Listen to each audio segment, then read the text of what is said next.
This is a Miami Sports Music Podcast Network production. This is the #1 Miami fan morning show. Clock Blockers, let's go. I know the whole city riding. A little early, it's a bit surprising. Business moves, now we enterprising. Switch it up, now we improvising. Go to get in the winter collar. Whole squad been trained to go. Fence for life, we throw the foe. Singing this just to welcome bro. Two a time.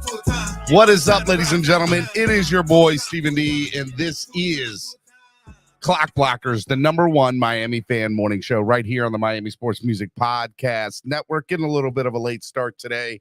I am your host, Stephen D. You can follow me on all social media at Stephen D SKPL. Spread kindness, positivity, and love. Make sure y'all follow me there, as well as follow Miami Sports Music everywhere at Miami Sports Music, except on Twitter, where we are at MIA Sports Music. Make sure you hit the like button on your way in today and subscribe to the channel. Subscribe. Make sure y'all do that. It's free. Doesn't cost anything. Subscribing and hitting the like button is a free thing that you can do, and it helps the channel grow and it helps us move forward, which ultimately that's what we want to do. Make sure also, if you can, sign up to become a member today. There are plenty of seats waiting at the table for you. We would love to see you sign up and become part of the family. That's right. Sign up today. If you were already a member and your membership, just obviously went overdue, I'm dropping the link in the chat. Can we get 2 new members or 2 former members that need to be members again? Make sure you sign up, become a member today. There are plenty of opportunities for you to become part of the family, and we'd love to see you do it. All right. Also, hey, look, if you want to help the channel grow by donating, there's lots of different ways you can do it. You can use the YouTube live super chat, which is the $sign below the bottom of the chat. You can always use that there. It helps the channel grow. It helps the channel move forward, and it's a big deal. If you're rewatching this on replay, you can always use the YouTube super thanks, which is the heart sign with the $sign with the heart in the middle. The heart with the $sign in the middle of it, if you're rewatching this on replay and you're not watching this live. All right. Other ways that you can also help the channel grow monetarily by helping donate is you can use the YouTube live super chat, or you can use Cash App or PayPal, $sign MSM Podcast Network, or use the QR code that's right on your screen, or MSM Podcast Network, or use the QR code that is right on your screen. Want to give a big shout out to our sponsors of the show: ZSM Sports, Lime Tickets, Less is More Events, Tailgreeter. And remember, we got the big Tailgate tour that is coming up this year. Baltimore Beatdown, the FedEx Takeover, as well as the Philly Finvasion. Tickets are still available. If you want tickets for that, go in the description below and you will see the link for the Baltimore Beatdown, the FedEx Takeover, and the Philly Finvasion right below in the description in the link. Make sure you all do that. All right, man. We got a show for y'all today. We're going to talk AFC East outlook. Last night I had as I take a sip of water. Ooh, excuse me. Let me say hello to everybody in the chat actually this morning before we get into it. G, good morning, G. Manza Chill. Adam Sadowski. Hey, I had the chance to meet Adam at the watch party at Vasasur for the hockey watch party. Shout out to Adam Sadowski, man. He drove a good long way to come support the watch party in Wynwood in Miami last week. So shout out to you, Adam. I appreciate you coming. It meant the world to me. Thank you so much, man. Thank you. Rick Spar is in the building. G, man's chill. Jason Stelmack, what's up, man? What is up?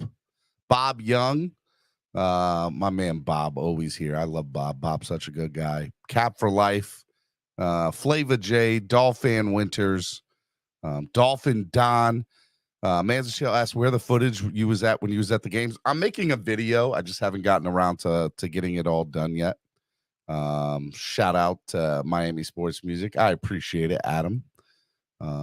You'll get it, man. Good morning from the West Coast. Fins fans from Cali. Cesar Diaz says, good morning, bro. What's up, man?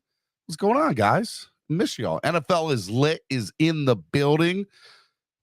I like the Thunderbolt and the heart logo. I like it, man. Shout out to you, my guy. Manager Chill says, nice. I can't wait. I'm getting to the bottom of this case, Stephen. UFO. I got your text message yesterday, Cap for Life. I watched it. As y'all know, Cap is a believer of the unknown, of the extraterrestrial kind. So I got a text message from him yesterday of a couple of videos. Shout out to you, Cap. Dolphin Don, I'm like hashtag greasy. Well, you're like something, Dolphin Don. You're like a great guy. That's what you're like. Stephen Cuffy. Did I say it right? Cuffy. I mean, first of all, you spell your first name wrong. Okay, you spell it with a V. Everybody knows any Stephen that spells their name with a V. They're just doing it the lazy way. You spell it with a PH. Okay, that's the real way to spell it. All right, Stephen, Stephen. You Stephen with the V's. I don't know if I can trust you guys. Okay, got to watch out for you Stevens with a V. Some different people, man, just different people.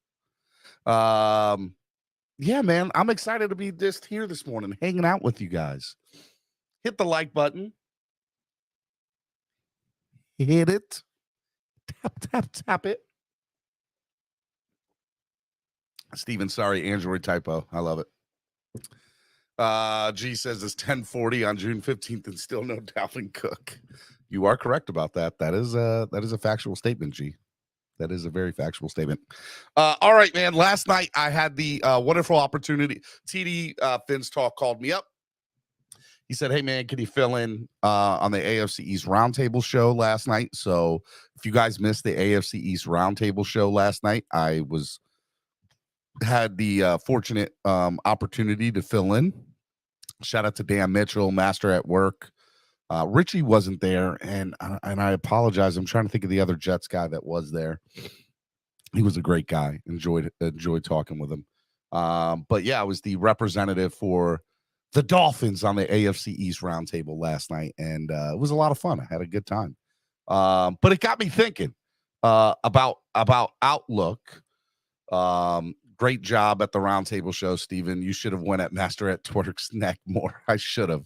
But the man was getting at his own neck. I couldn't, couldn't just step on his throat like that. It got me thinking about, how fans of the AFC East teams view themselves, as well as we as Dolphin fans, how we kind of look at it those ways too, right? There's lots of different ways to look at it. Steven says, no, sir, I was born as Stephen Tyrone Cuffy by my parents 66 years ago, and it is spelled two ways, Stephen and Stephen. I ain't mad at you, Stephen. I ain't mad at you, my guy. And it got me thinking about a couple of different things, right? First of all, just being on the roundtable and hearing everybody's outlook of their own team was interesting, right? So we'll start with Master at Work and just how my take of what I interpreted of what he said, right? And look, he Master at Work clearly said on his on the show last night, he goes, I don't see us winning more than 3 games. And that's very interesting. And he goes, Patriot fans are ripping me because I don't believe we're going to be a good football team this year. And there's nothing wrong with that. And to a certain extent, I got to give the man some respect because it's easy to be a homer. It's easy to be a guy of hopium, right? Hey, hello. But I think it's always more difficult for you to put the spotlight on your own team and kind of sit there and say, we're going to have a tough year, guys. Like, for real, it's not going to be a good year. And I already know it from the get-go. So on June 14th, and I know it's June 15th now, he knows. He's like, we're not a good football team. Now, he also said some other crazy stuff that I thought was interesting. He's like, Bill Belichick needs to go. He's part of the problem here. And I don't think I heard one Pats fan say that yet so far that I have interacted with. And it's so funny how mediocrity, or losing for that matter, even for a short amount of time like New England's had, they're ready to just say, forget what you've done for us the last 20 years. We're not even, we're done with you. And that's basically what Patriot fans were saying last night. Like, they're done with Belichick. And they're definitely done with him as a GM. And I started thinking to myself, and I'm like, wow, really? Like, Belichick has, for years, been this great talent observer and been able to see talent from a mile away. And we're talking about the man has been able to put talent on the field for 35, 40 years in the NFL. And especially for the last 20 plus in the New England, part of the New England organization. Look, we can all say what we want about Bill Belichick, right? We can all say that, look, he cheats, and by the way, it's accurate. It's an accurate statement. But the one thing we can't deny, and we can hate all we want, and I do, trust me, I do. The man knows talent, and he's one of the smartest people in the history of football.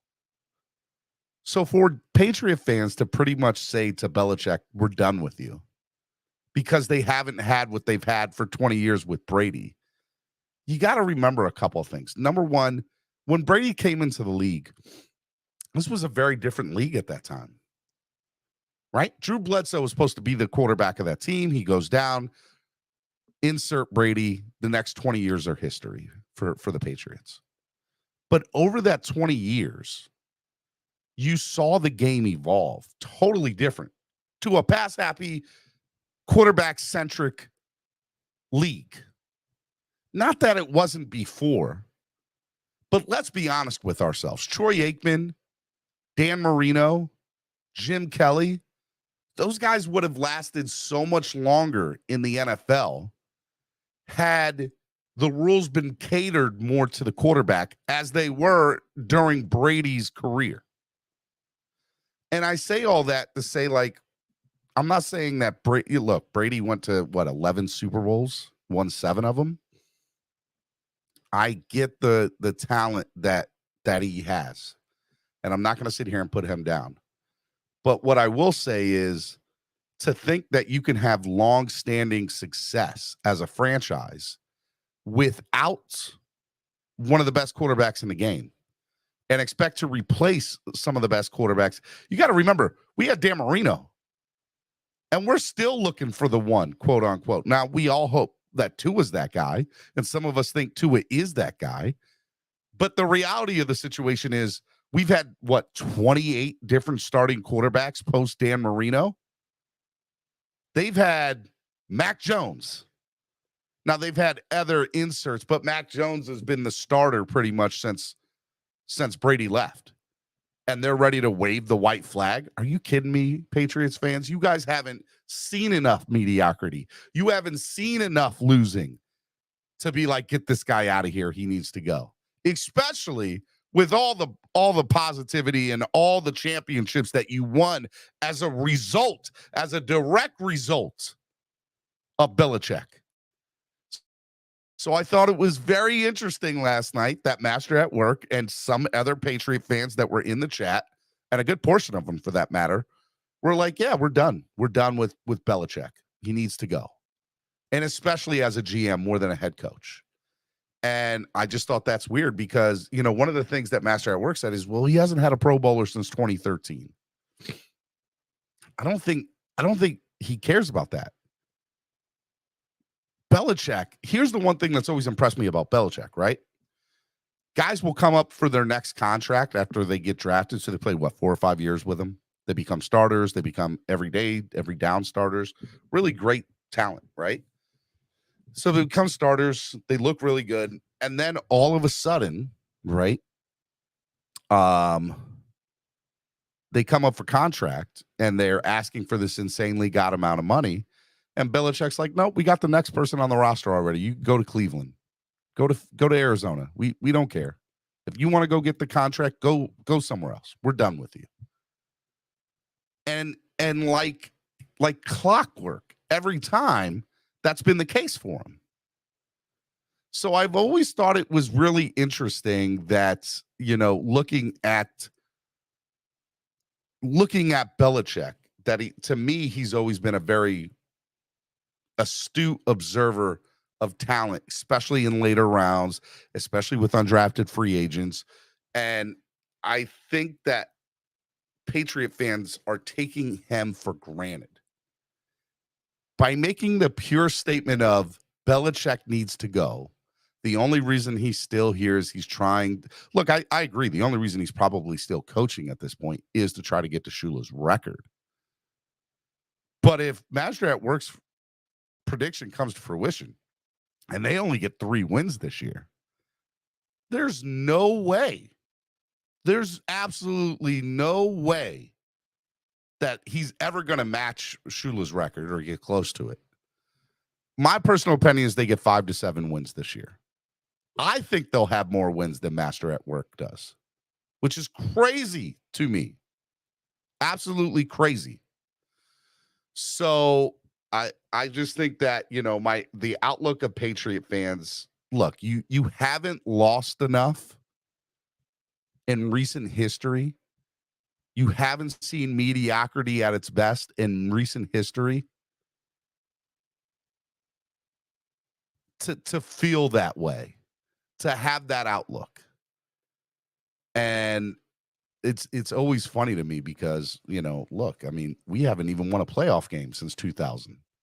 You guys are sitting here and talking about getting rid of Bill Belichick, who's won you multiple Super Bowls.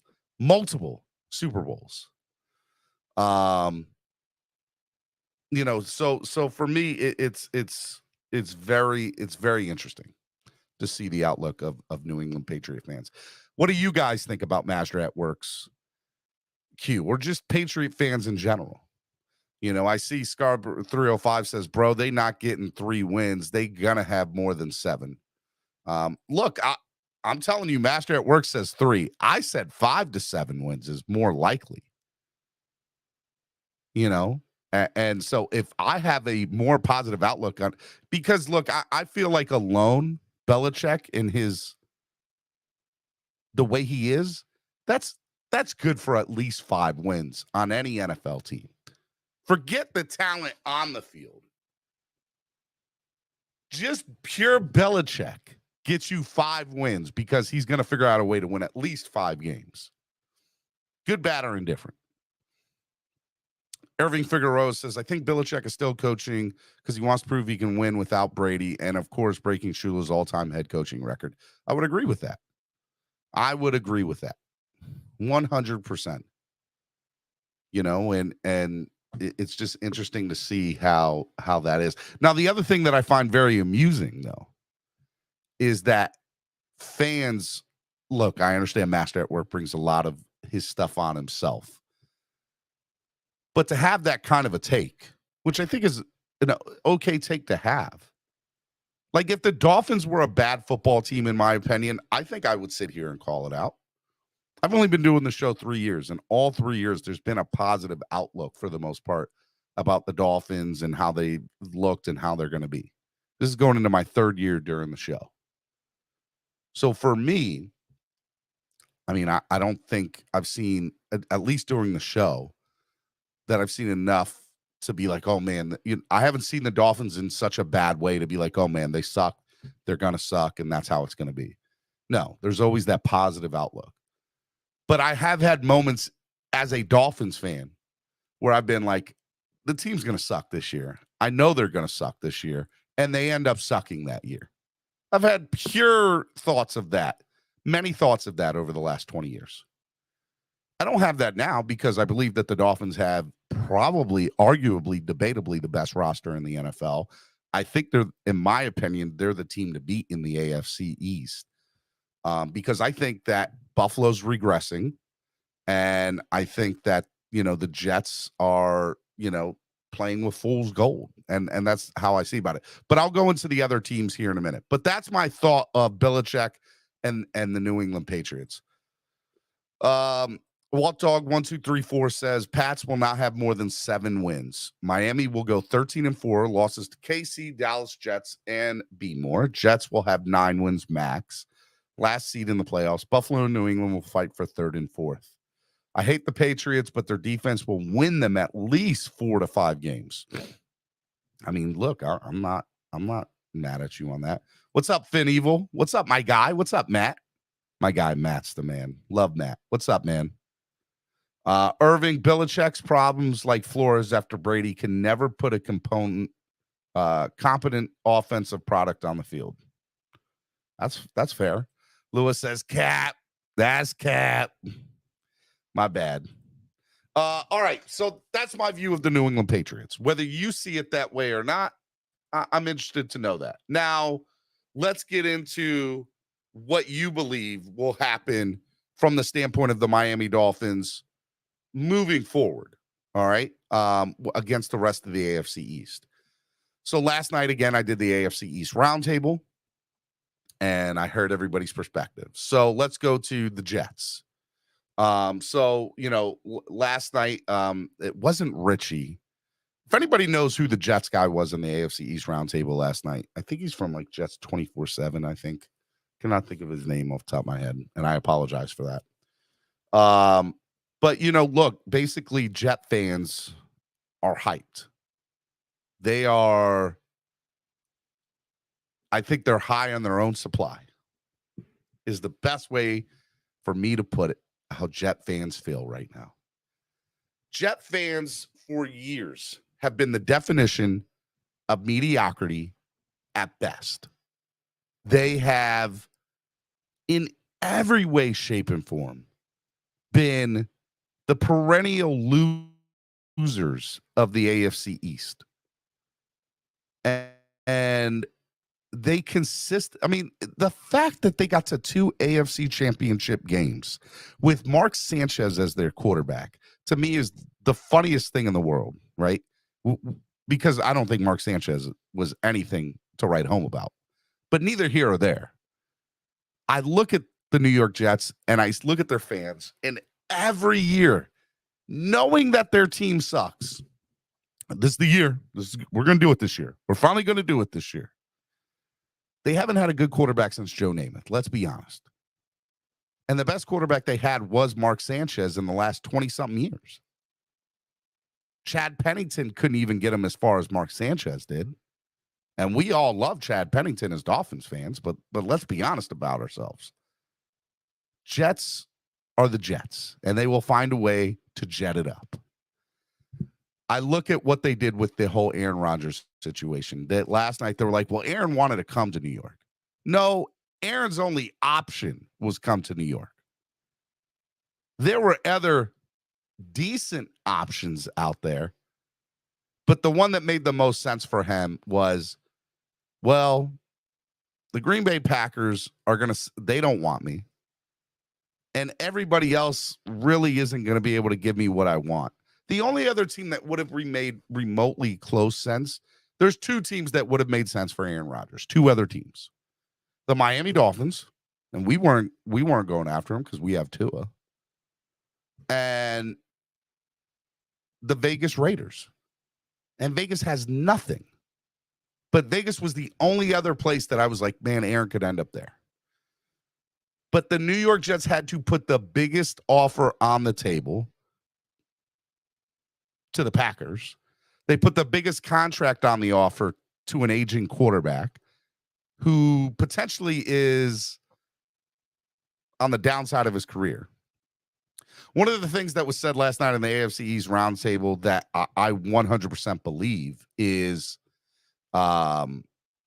you look around the AFC, you look at any aging quarterback in the NFL. There's not a gradual decrease. It is a fast, slippery slope from being a good quarterback to it's gone. Go look at Russell Wilson. I believe Russell's not going to have a good year this year, in my personal opinion. Right? I just don't see Aaron Rodgers being I think some of it is hating. I can admit that as a Dolphins fan. But I know that he didn't play to the best of his ability last year. And I understand he had a broken finger. I get that. And I understand he had a limited roster in Green Bay. But do I really think Aaron Rodgers is going to be a 5-win difference maker? Do I think that the Jets are going to win 11, 12, or 13 games? I don't see them winning 12 or 13 games. I don't see it. They might get lucky and win 11.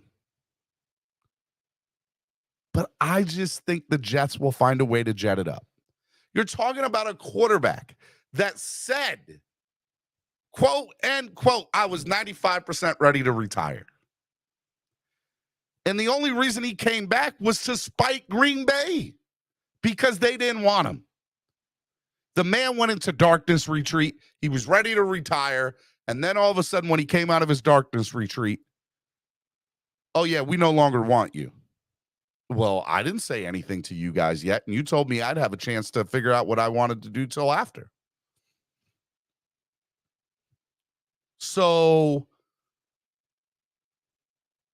I don't know. To me, the Jets I don't see them winning 12 or 13 games. I think the max they're going to win is 11. I don't think they have a better roster than we do on the offense and defensive side. Do I think Rodgers is a better quarterback than Tua? Of course. But there's something deep down inside of me that feels that Rodgers is going to have a bad year comparative to his previous 5 years. And that includes last year. There's just something about it. I just feel in my gut that it's just going to happen. Now, we all know about my predictions. We all know that some of them have been right. We all know that some of them have been wrong. But what I will say is I think I have a right to feel that Aaron Rodgers is not the answer to the New York Jets' prayers. I just don't see it. I just don't see it at all. All right, it is Throwback Thursday. It is the top of the hour here at 11 a.m. on the East Coast. It is Miami Sports Music's #1 Miami fan morning show, Clock Blockers. And I usually have a co-host here with me today. And I'm going to bring him on now. And I'm still going to finish my AFC East outlook. And I'm going to finish up my thoughts about, the New York Jets. And I'm going to get some of your chats in here as well. But let me bring on my co-host for the rest of the show. My brother, the man, got to hang out with him a little bit last week. Was super excited to do that. Ladies and gentlemen, Cameron 954. What's up, Cameron? Good morning, man. Good morning, Steven. Busy morning, man. Sorry for the late arrival. It's all good. Today. It's all good, man. You're here now.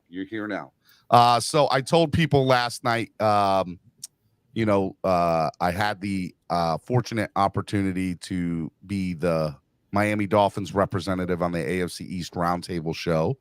TD couldn't do it, so I filled in. And so I got a good outlook from fans, from YouTubers that represent their teams and how they look. So I'm kind of giving my interpretation of what they said last night and then my thoughts to how I see the team. And right now we're on the New York Jets. We just did the New England Patriots. Master at Work, real quick, I'll just go over what he said. Master at Work said that he doesn't see the Patriots winning more than 3 games. I think they're going to win at least 4 or 5 to 7. But he does not have any faith in the Patriots at all this year. He thinks they're going to be one of the worst teams in the NFL. And just has no outlook for him. Did you hear what Tannenbaum also said he wanted to get rid of Bill Belichick and was done with him. Did you see what I said that they haven't been mediocre long enough to have that take. Did you see what Tannenbaum said about the Patriots this morning? So Mike Tannenbaum this morning said, quote, end quote, if the Patriots get DeAndre Hopkins, they will be AFC East champions.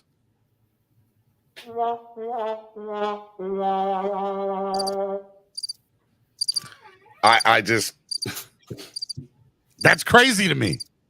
That's an insane take to have. Insane.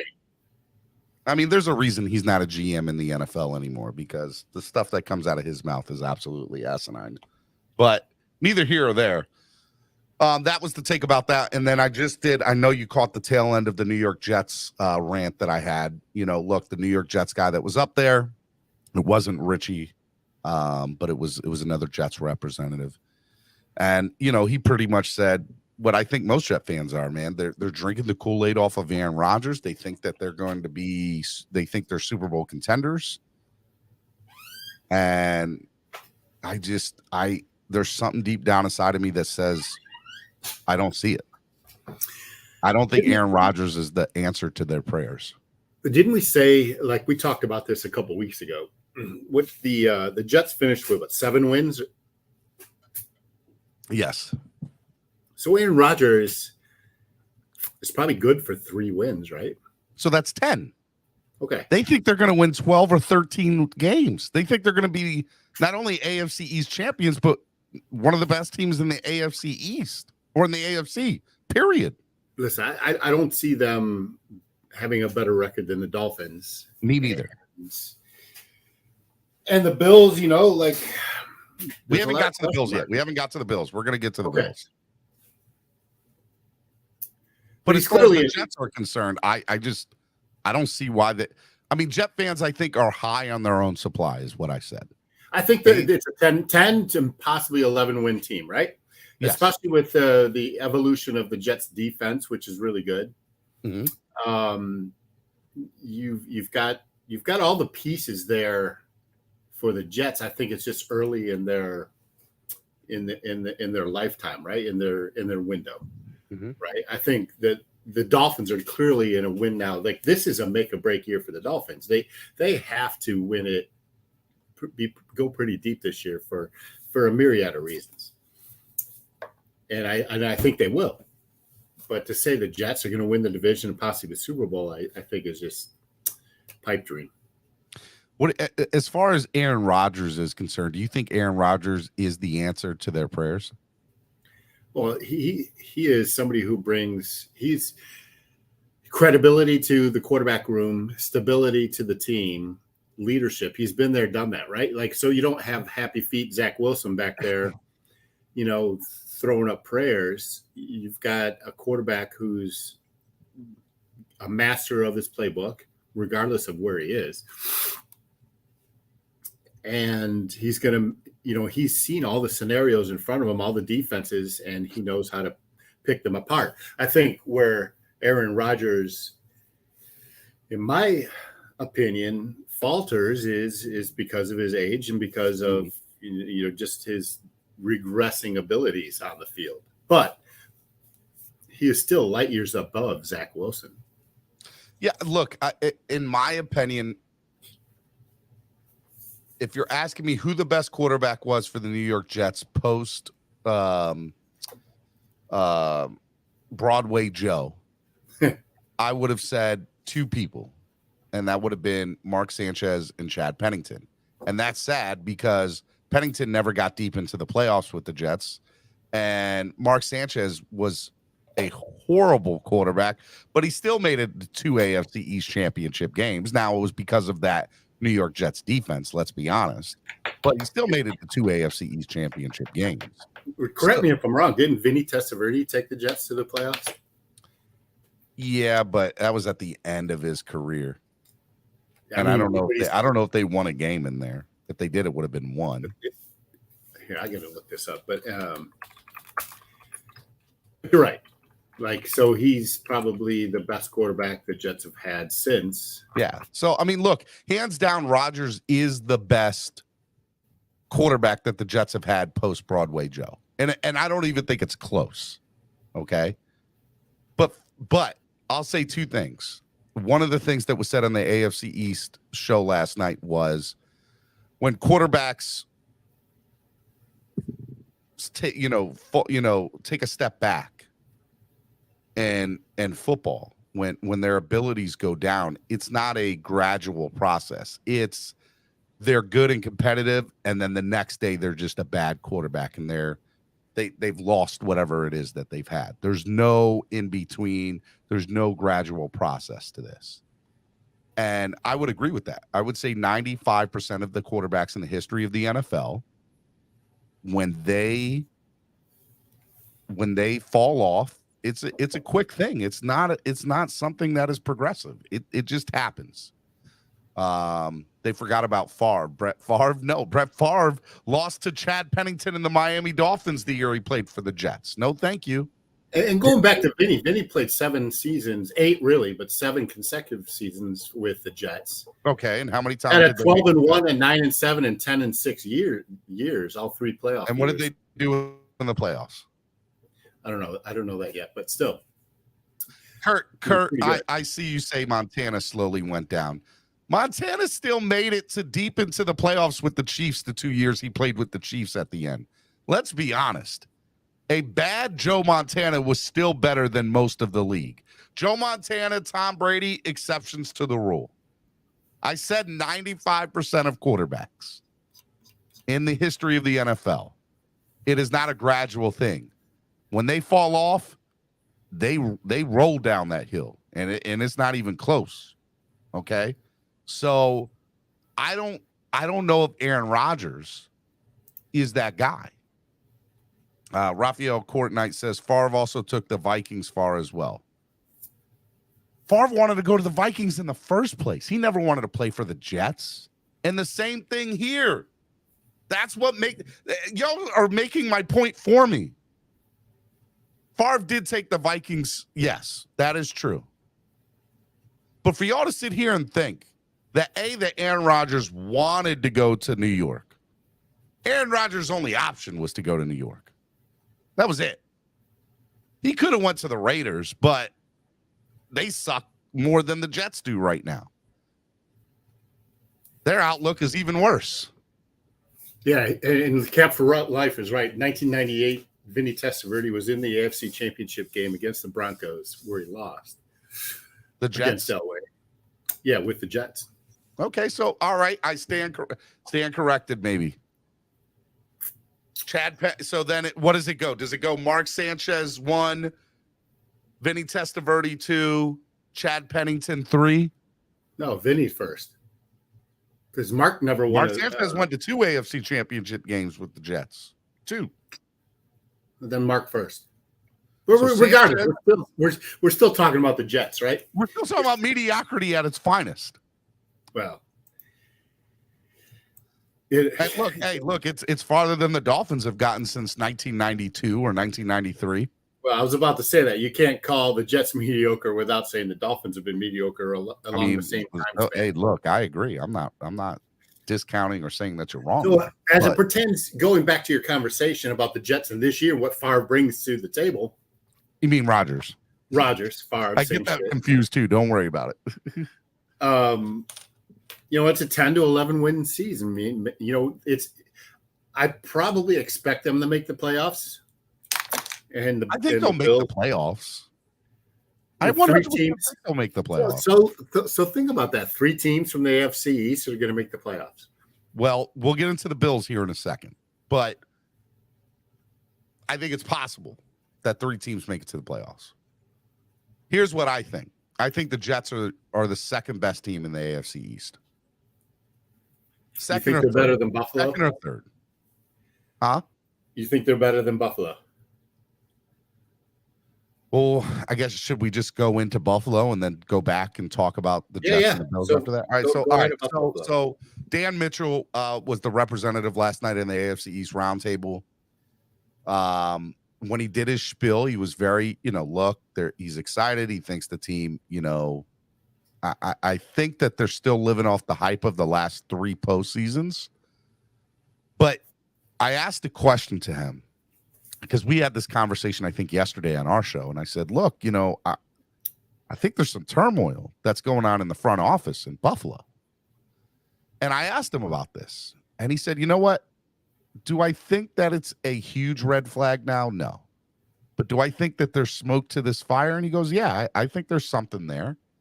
But it's not nothing that is major red flags yet. It's just something that we need to keep a close eye on as fans to be able to say, is there something going on here?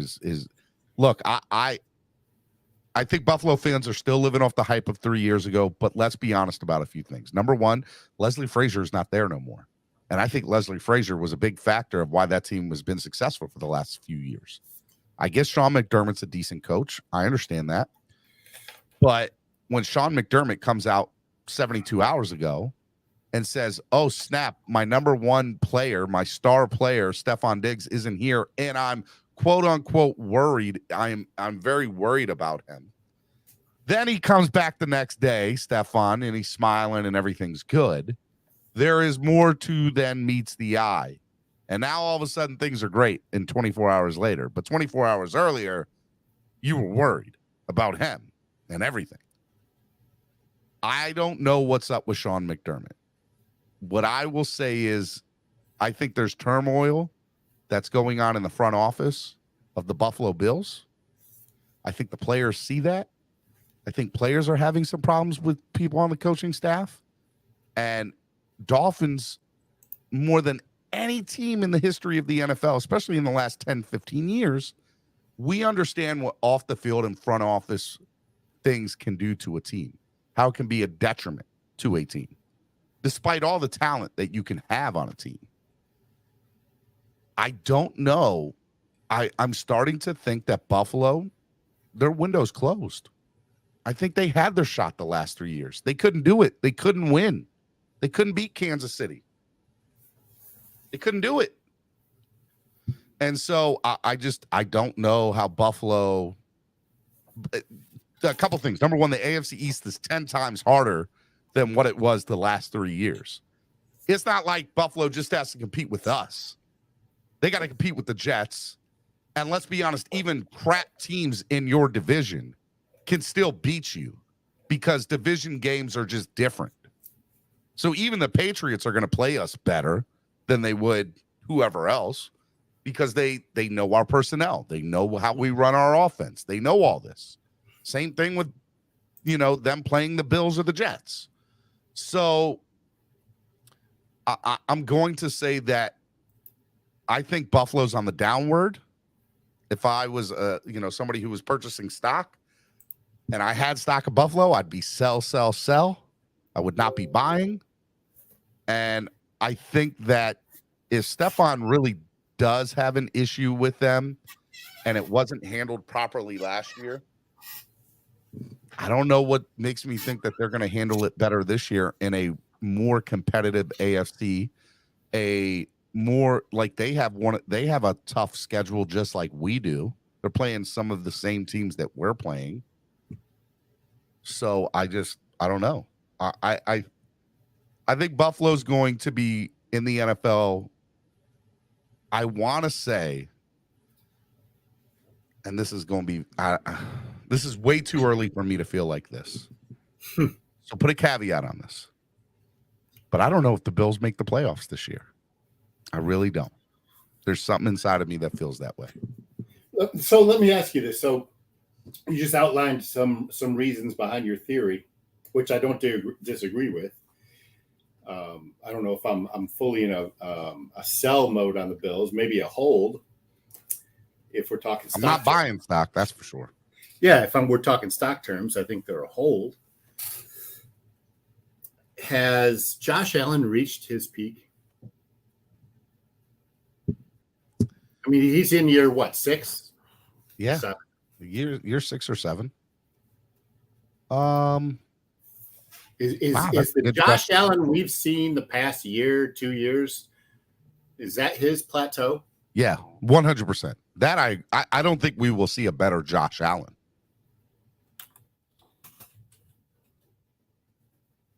Here, if Buffalo was truly there, let's be honest with ourselves about some things. Why aren't they doing all stops to go after Dalvin Cook and or DeAndre Hopkins? Say that again? Why aren't they putting all their assets to trying to go get those DeAndre Hopkins or Dalvin Cook for that matter? I mean, why aren't they doing everything in their power to make their team that much better?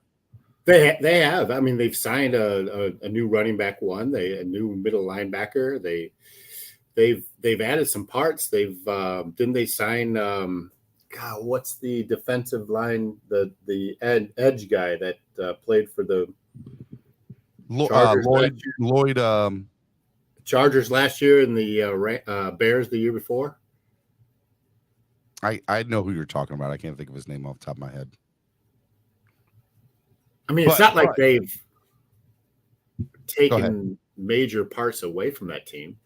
No, but I don't. But if the parts that they have weren't good enough to win the Super Bowl the last few years, you're telling me that they didn't add enough for me to think that they're going to be great. They're better than they were the last 3 years. They do get Miller back, right?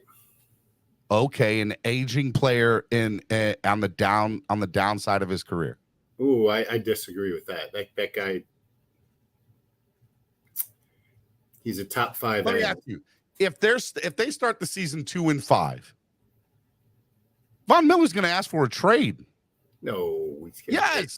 Yes, 100% they will. He will. And you think Stephon Diggs, if they start 2-5 and you think he's going to be like, he already there's rumors that he requested. Now, obviously they have since shot down those rumors, but let's say they're even remotely close to being true.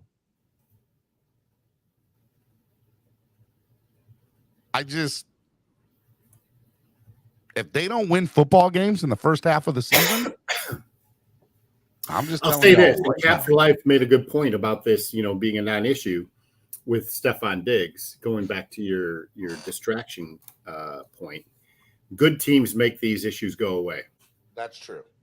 Teams that have strong management, strong ownership, make these issues go away, or they bury them and they don't let the media, don't let it explode into the media, right? Mm-hmm. Bad teams, let these issues linger into training camp in the regular season. I don't see that happening with the Buffalo Bills. All right.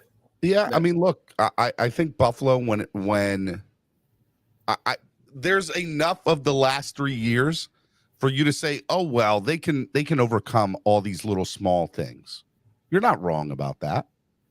Sean McDermott has proven himself to be a pretty damn good head coach in the NFL. Right? I like the guy. I think he's a good head coach. But there's something there when Leslie Frazier, who's been a key piece to the success of your future, says, you know what? We're going to now, even if it's the theory that Buffalo fans say that, well, they were going to fire him. And so they just let him resign to save face. So be it. Even if that version of this events are true, there was still turmoil between the players in the organization with Leslie Frazier. What does that say about your franchise? What does that say about your team? So, I mean, the Leslie Frazier issue is personal, right? I think there's a rumor that it was personal. We don't know the true ins and outs of it. What we do know, he's not there. He's not there. And their head coach is now the defensive coordinator. Correct. And I made this point a couple weeks ago, is that it takes mind share away from his other responsibilities. Look at 100%. You want to go?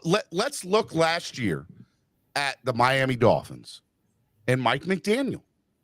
There were multiple times last year, at minimum 2 occasions, but I'm going to say there was more than that, being at a lot of those games last year, where we clearly saw McDaniel walking down the sidelines with his hands folded, looking at Josh Boyer square in the eye, saying, quote unquote, you better clean this shit up.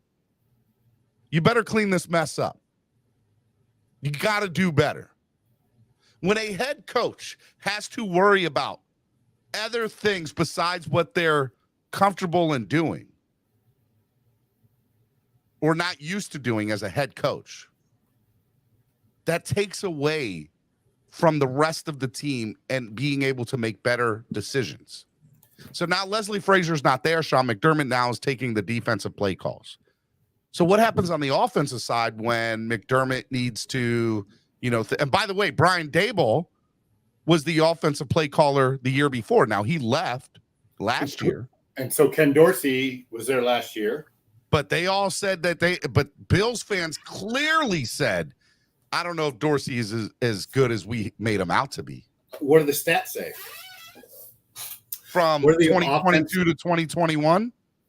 What was the Buffalo Bills offensive? Here, I'll tell you right now. Team's offensive production. We're talking about a 13-3 team, right? Last year, 13-3. They had 3 losses. So if they regress 3, that still puts them at 10-6. The Jets add 3 wins. Go to 11-5. No, they were 7. 11-6.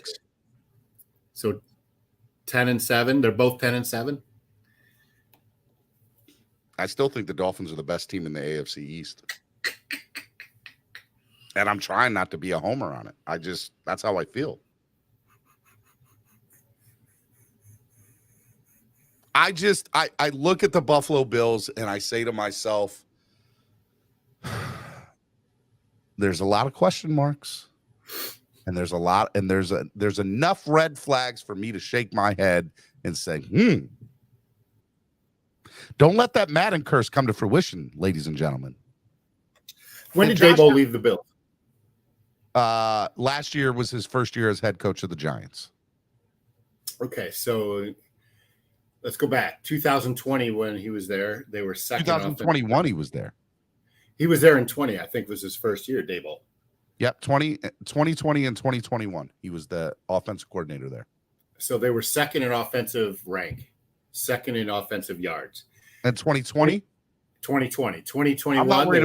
I'm not worried about the COVID year. So I'm just saying for reference sake, because Daboll was the coach there in 2020, the offensive coordinator. They were second in offensive points, ranked second in offensive yards. They were third in points, fifth in yards in 2021. Daboll leaves, goes to the Giants. The Bills under Dorsey were second in points and second in yards. So you can't tell me that it's Ken Dorsey and there was a slip-off there. No, it wasn't. And defensively, Bill fans say that they're not huge fans of Dorsey. Well, because I think they're masking in my opinion, and that's why I'm going back to my question a few minutes ago. You've seen what the best of Josh Allen, right? And so they Ken Dorsey's going to be an easy scapegoat. That's true. I'll give you that. 100%. I'll give you that. And so I want to point it out even further that I think Josh Allen has hit his plateau, and you're going to start to see regression, which means you're going to start to see a regression in the Buffalo Bills wins losses. All right. So you know what? Here's what I'm very comfortable in saying then. There is no way in God's green earth in this world that the Buffalo Bills win just as many or more games than they did last year. There's no way. I agree. No. They are not winning 13 games this year. Not going to happen. Now, does that mean they're winning 12? Maybe. But I still think they're an 11-win team at best. That's fair. But they regress. I agree. Lions are doing Hard Knocks for a second. Allegedly. It's not signed yet. And why not? I mean, we love the Lions and Campbell, and it would be good TV. I'll be honest. I want to see the Dolphins do Hard Knocks. No, I don't like the year that we had on Hard Knocks. Okay, we don't need it. We don't need it. You know why? Because we already have the most visible head coach in the AFC East, and one of the most Hard Knocks with Mike McDaniel. Though, let's be real, Cameron, and one of the most visible, athletes in pro sports, in Tyreek Hill. Oh my God, it'd be great. It would be the best 4 weeks of TV. And you know why I think seriously why the Dolphins don't do Hard Knocks. Okay. Because Tua doesn't want the exposure. It's not Tua's personality. It's not him to be out there in front of everybody. And I really feel that way. It's not his persona. It's not his personality. Like he's a private guy. It isn't just about one player. It's about a whole team. Yeah, but the QB is like the centerpiece of the team, right? Like I get that. Yeah. And Hard Knocks is built around storylines. And Tua does not want to be a storyline. He wants to be the most invisible quarterback possible. Without it, let me rephrase that. He doesn't want any extra spotlight on him. And I think that's fair to say. I would still love to see the Dolphins on Hard Knocks. It would be dope. Hard Knocks, Steven. Vontae Davis asking to call his grandmother. Classic. Smiled after hearing draft capital. I mean, if it weren't for Vontae Davis, that would have been the most forgettable season of Hard Knocks because Phil. I mean, look. Here's the three biggest things of Hard Knocks the year the Dolphins were on. Let's be real, okay? Vontae Davis, number one, asking to call his grandmother. Number two is Chad Ochocinco clearly saying, hey, man, I'm going to get arrested this weekend. Make sure you have my bail money ready. Not 48 hours later, the man is arrested on domestic abuse charges. Never sees the field again in the NFL. Okay? And then number three biggest Hard Knocks Dolphins is the non-personality of Joe Philbin. I mean, he was so bad on camera. It was not good. It was not good. And listen, the NFL is lit with two T's, brings up a good point. Hard Knocks is a full season-long show now. No, they have two Hard Knocks. So you have the regular Hard Knocks, and then you have a season-long Hard Knocks. So there is a possibility that the Dolphins could do the regular season Hard Knocks, but that doesn't go till the end of the year. I would love to see the Dolphins on a Hard Knocks, personally. Philbin picking up trash on the field, yeah, no doubt. I was still in prison for our Hard Knocks. I have never seen it. You didn't miss nothing, Marino's goat. You did not miss nothing. At all. Man, the leadership table got all cut by Joe Biden. I mean Philbin. Oh my goodness. We got off the rails there. No doubt. All right. Miami Sports Music's number one Miami fan morning show, Clock Blockers, right here on the Miami Sports Music Podcast Network. We're doing the AFC East outlook. We just went over the New England Patriots. We talked about the Buffalo Bills. We talked about the New York Jets. Now let's talk about the Miami Dolphins. So if you guys missed it last night, I was on the AFC East Roundtable show, filling in for TD Fins Talk. Shout out to the AFC East Roundtable crew and TD for letting me get up there. I will say a couple things. Number one, this is my outlook of the Miami Dolphins this year. Okay, this is what I said on the show, and this is how I feel. The Dolphins right now, as is, there's some question marks, right? We have roughly how many? How much in salary cap do we have, Cameron? It's like 13 or 16. I got to look at it.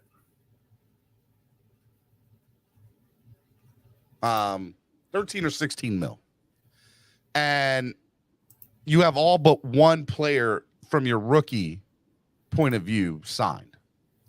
So I look at the Miami Dolphins right now and I say, you know what? Okay, let's kind of look at that. The Miami Dolphins, when it's all kind of said and done, there's some things I want them to address. Number one, what do they do with the offensive line? Because I still think they need to make another, there's 1A and 1B. Offensive line depth and maybe another starter, potentially. And what do they do with the restructure of the guys currently on the roster? Connor Williams. They have $13.5 million. So they have $13.5 million. You still have to sign Cam Smith, I believe. True. I don't think Cam Smith is signed yet. And 1A and 1B are adding more depth to the O-line, as well as restructuring guys currently on the roster or extending them. Restructuring and or extending, whatever you want to say it, whatever adjective you want to use. So I will say, Kurt, I got your $10 off of Cash App. I appreciate it. He said for Philly, Dallas Giants, KC, Ravens, Bolts, Miami wins at. I appreciate it, man. I like that. Appreciate the donation. I look at Connor Williams, I look at Zach Seiler, and I look at Christian Wilkins. And those three guys, I think there needs to be some sort of communication between the front office of the team and those three guys. Now, if it's all I want is everybody on the same page, whether they get extended or not, I don't necessarily care, but I don't want there to be any animosity between any one of those three guys in the team.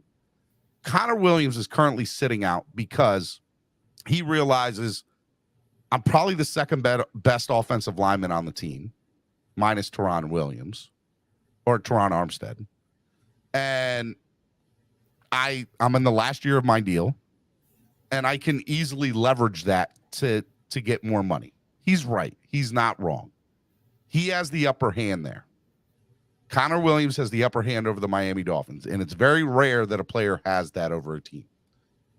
So I'm not mad at him for trying to go after more money. Good for him. Go do it. You have the leverage. You are the second best O lineman on the team. Go do it. Okay. There's Manza said Connor's going to lose his position. No, he's not. He very well could. There's nobody there. Dude, Liam Eichenberg has been practicing at center. There's, and it would be my words. I'm Connor just telling Williams. You, Steven, it would be so Greer. Oh, that would be so Greer. I will tell you that. For the Dolphins to let Connor Williams hold out and move Liam Eichenberg to the center position, at least through training camp, and call his bluff. Man, that's a game of chicken. I do not want the Dolphins to play. I don't either. And I think that Greer can't afford to. I think Connor Williams means way too much to the offensive line, and 100%. And everything we talk about, how this has to be the year that this team wins and wins big. Connor Williams, we can't be doing it with Liam Eichenberg at center, no less anywhere else on the line, in my estimation. It would be real stupid of the Dolphins to let the Connor Williams situation move forward. If by training camp that man doesn't have a new contract, I'd be very high. I would be frustrated as a Dolphins fan with the front. I would too. I think it would be an ugly blackhead that just a zit on no Greer's ass. Now, going to Zach Seiler and Christian Wilkins, those are interesting things, right? Seiler clearly has outplayed his current contract and deserves a contract extension, but so does Christian Wilkins. And I don't think you'll necessarily, the one thing you don't want to do is alienate both of them.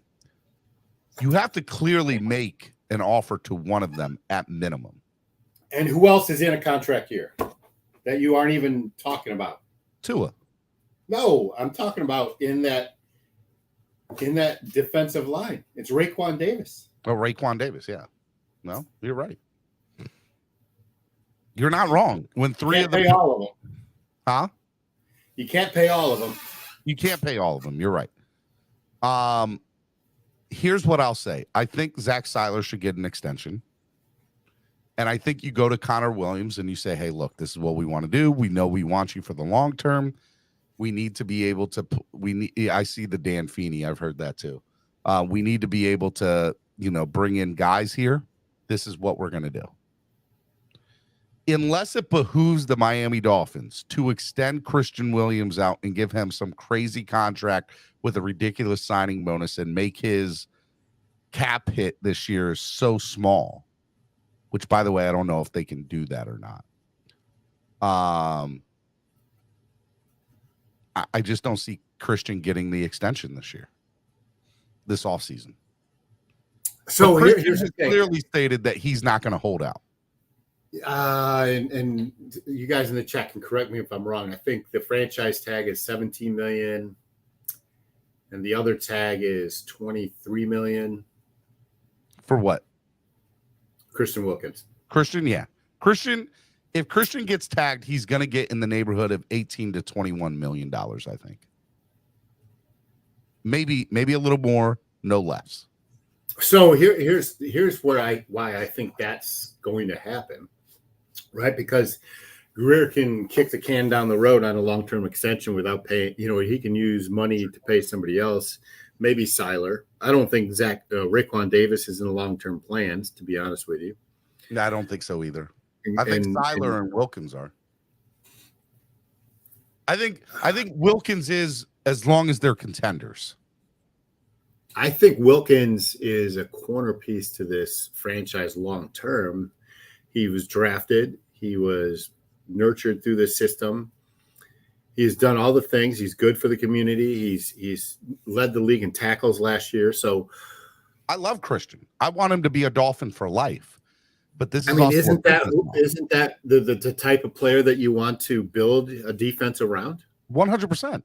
I mean, think about it. They just brought in Jalen Ramsey. You know, Xavier Howard is you could safely say, on the downside. And he knows that now. He gets that. Yeah, but my point is long term, like, who do you build around? It'd be Jalen Ramsey and Christian Wilkins, right? You just drafted Cam Smith as Xavier's replacement. Yep. So you got another 5 years out of that contract. Here's what I do know. Next year, the Miami Dolphins in the draft will go get a stud on the defensive line in the first 3 rounds, maybe. They will get a stud in the first 3 rounds. Now, the other thing you also have to realize, too, is how is Christian Wilkins going to fit Fangio's scheme, which I don't think will be an issue, to be perfectly honest. But, you know, it's all going to come down to Fangio. If Fangio thinks you can fit and run in his scheme, you're going to be fine. I think you'll find a way to get paid. That could be Raekwon Davis. That could be Zach Seiler. Who knows? So to go back to my original point, I still think 1A and 1B are depth at the offensive line, and what do you do with the current guys that are due up for contract restructure or extensions? I still think Dalton Risner and DJ Fluker, I would love to see him in Miami Dolphins uniforms. I think you can get them both for pretty cheap, and I think that they would definitely make your offensive line better. The depth and potential pieces that could start down the road if you needed to.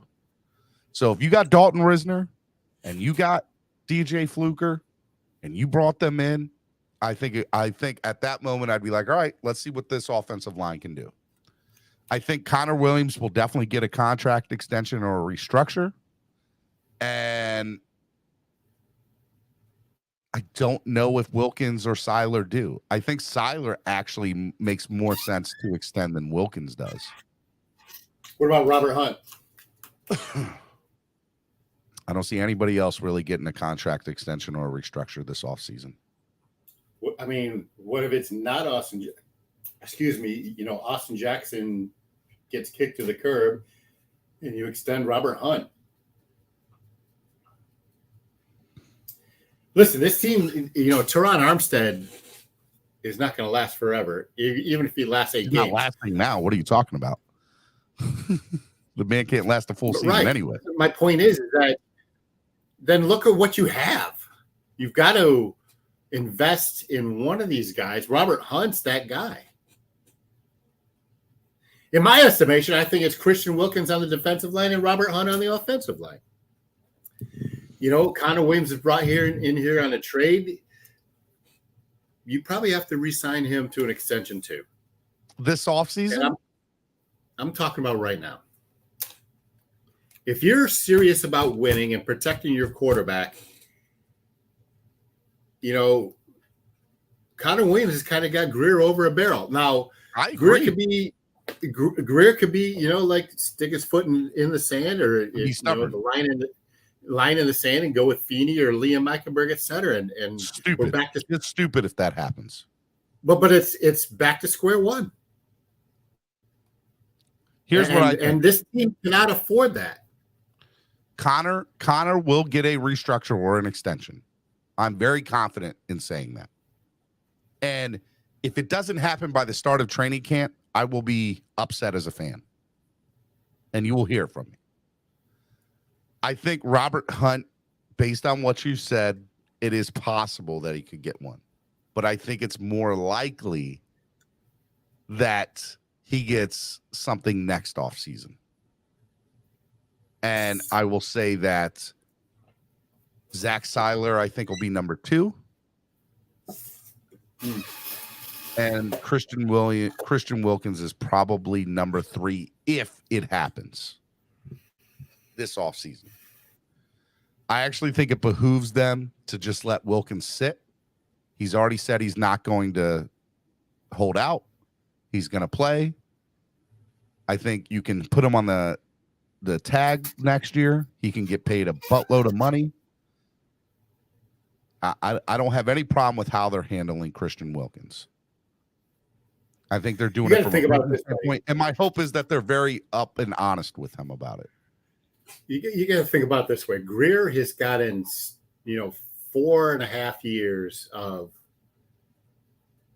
starter defensive line productivity out of Wilkins and Davis. Mm-hmm. Signed Zach Seiler off the scrap heap, gave him an extension 3 years ago. Now he's due another one. Mm-hmm. But the ability for what's normally on most teams a very important salary budget is the defensive line. Mm-hmm. You got to throw in Jalen Phillips in that too, and Van Ginkel. Yep. Those guys are all, I'm playing on rookie contracts. Okay. But the ability to get the production that they have out of those guys. Van Ginkel just re-signed. I'm just saying, up to this point, the ability for Greer to get productivity out of rookie contracts in a marquee position group allowed him to go allocate that money to Tyreek Hill and Jalen Ramsey. So that's why I'm saying, like, this is the year they have to win, because you don't have the ability to sign Wilkins, Hunt, Seiler, Raekwon Davis, all the $20 million contracts when you're already paying Tyreek, you're paying Jalen, you're paying these guys.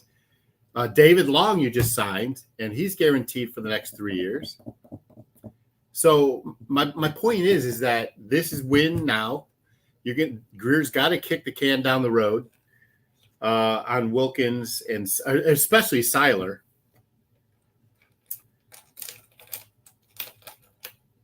Because you just committed to Jalen Ramsey.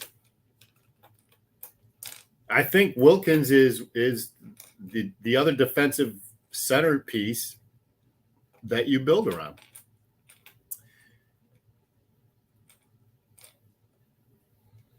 I'm getting a text message from somebody, and I'm just trying to figure out how to respond to it. It's about this show and doing stuff in the future. Okay. I agree with you. There's no way that you can realistically sign those 5 guys and extend them out and expect to be competitive next year for the Miami Dolphins. But that comes into Vic Fangio is going to have a say in all this, and Greer, and what does that mean for the draft next year? Because here's the thing.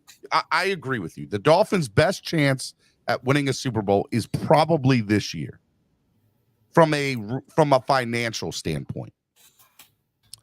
That way they're not handcuffed to certain things. What I will tell you is the Miami Dolphins will be in a very interesting position if they don't win it this year, because they will then I believe Brandon Shore and Chris Greer are going to be very busy next offseason trying to figure out pieces. So just to be clear, the Dolphins have the Dolphins will have their own first-round draft pick, their own second-round draft pick, and don't pick again till the 5th, 6th, and 7th. They don't have a 3rd and 4th rounder next year? No, because it was the tampering case. They forfeited that. And the 4th round, they traded for Bradley Chubb. God damn, man. I mean, listen, you take Bradley Chubb, especially if he's going to be Vic Fangio Bradley Chubb for a 4th-round draft pick, and where they trade a 2nd from this past year. It was a 1st and a 4th, I think. A 1st and a 3rd. You make that trade all day long, especially if Chubb. If Chubb turns out to be what he was in Denver with Fangio, correct, here in Miami with Fangio, then yes, I get it. I understand it.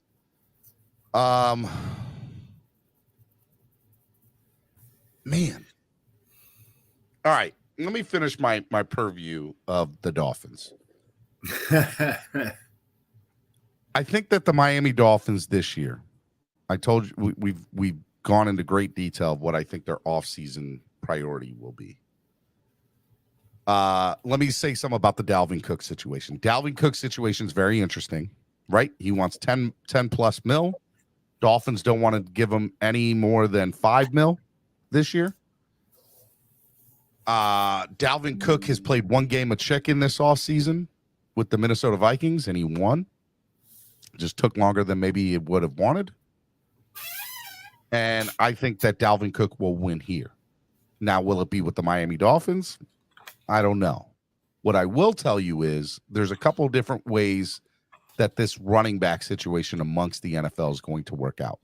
We know three things. Number one, we know that devalue of running backs in the NFL is absolutely ridiculous. Right now, Dalvin Cook, Josh Jacobs, Saquon Barkley, 3 of the top 5 best running backs in the NFL, are all playing ultimately on 1-year deals. And they're all probably going to get paid. They're all either if they're franchise tagged, they're getting paid in the neighborhood of $10 million, which is what Dalvin wants, right? So, and by the way, that includes Tony Pollard too, down in Dallas, right? So, and there's Ezekiel Elliott that's still on the market. We don't know what the deal is with Derrick Henry and Tennessee. I don't think anything will happen during training camp. I could see Derrick Henry as a midseason trade next year, or trade deadline trade to a contender.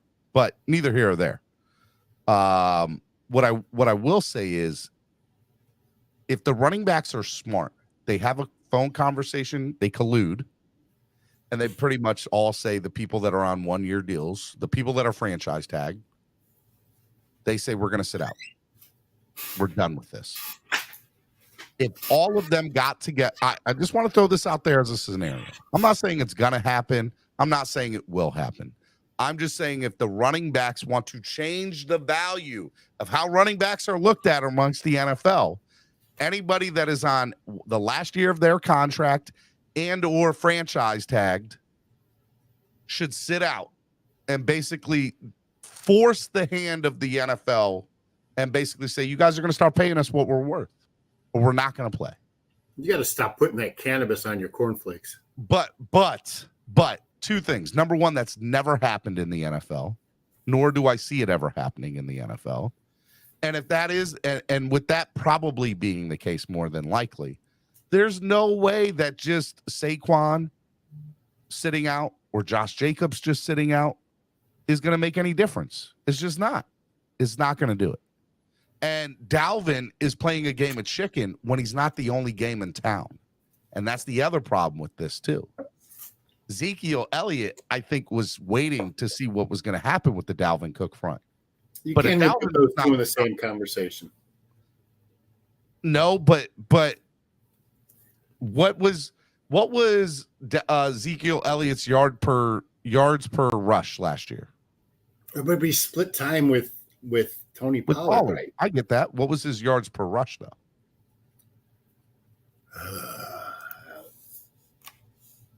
I mean, I should just keep the Pro Football Reference up here. Yeah. And what was Dalvin Cook's? I think Dalvin's was like 4.6 last year, or 4.5. Rashad says 3.8. You're right. So they're not in the same category there. But still, let me ask you, are you paying $10 million to have Dalvin Cook? Or are you going to pay $2 million to go get Ezekiel Elliott? Most teams are going to say, we'll just take Zeke. Because it really depends.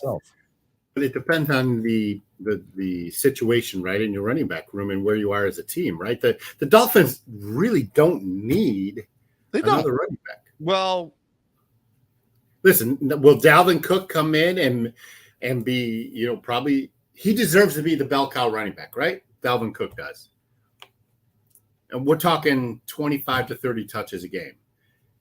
He doesn't get that, in Miami. Who? Therefore, he's not going to get $10 million from Miami because he's not going to be the bell cow running back. Like, that's bell cow running back money. He could go to Chicago or Arizona and get that money. They're both under the salary cap and both have running back needs. Kareem Hunt is somebody else that is available too. Yeah, I guess he is. But is he a bell cow running back? Never has and never will be. So you make the statement that the Dolphins don't need another running back. I would argue that they need at least one more running back that can be competitive on this team, so it doesn't fully fall on two guys that have injury history and Jeff Wilson. Remember, you drafted somebody with the third-round draft pick. A-Chain. I get that. They have high expectations. They have I get the A-Chain signing, right? But if you have a chance to go out and get a Kareem Hunt or going out and getting Dalvin Cook and you can make it contract friendly, you bring them in. You make it happen. You're assuming that the player is just going to give you a blank check in here, pay me whatever you want. That's not how it works.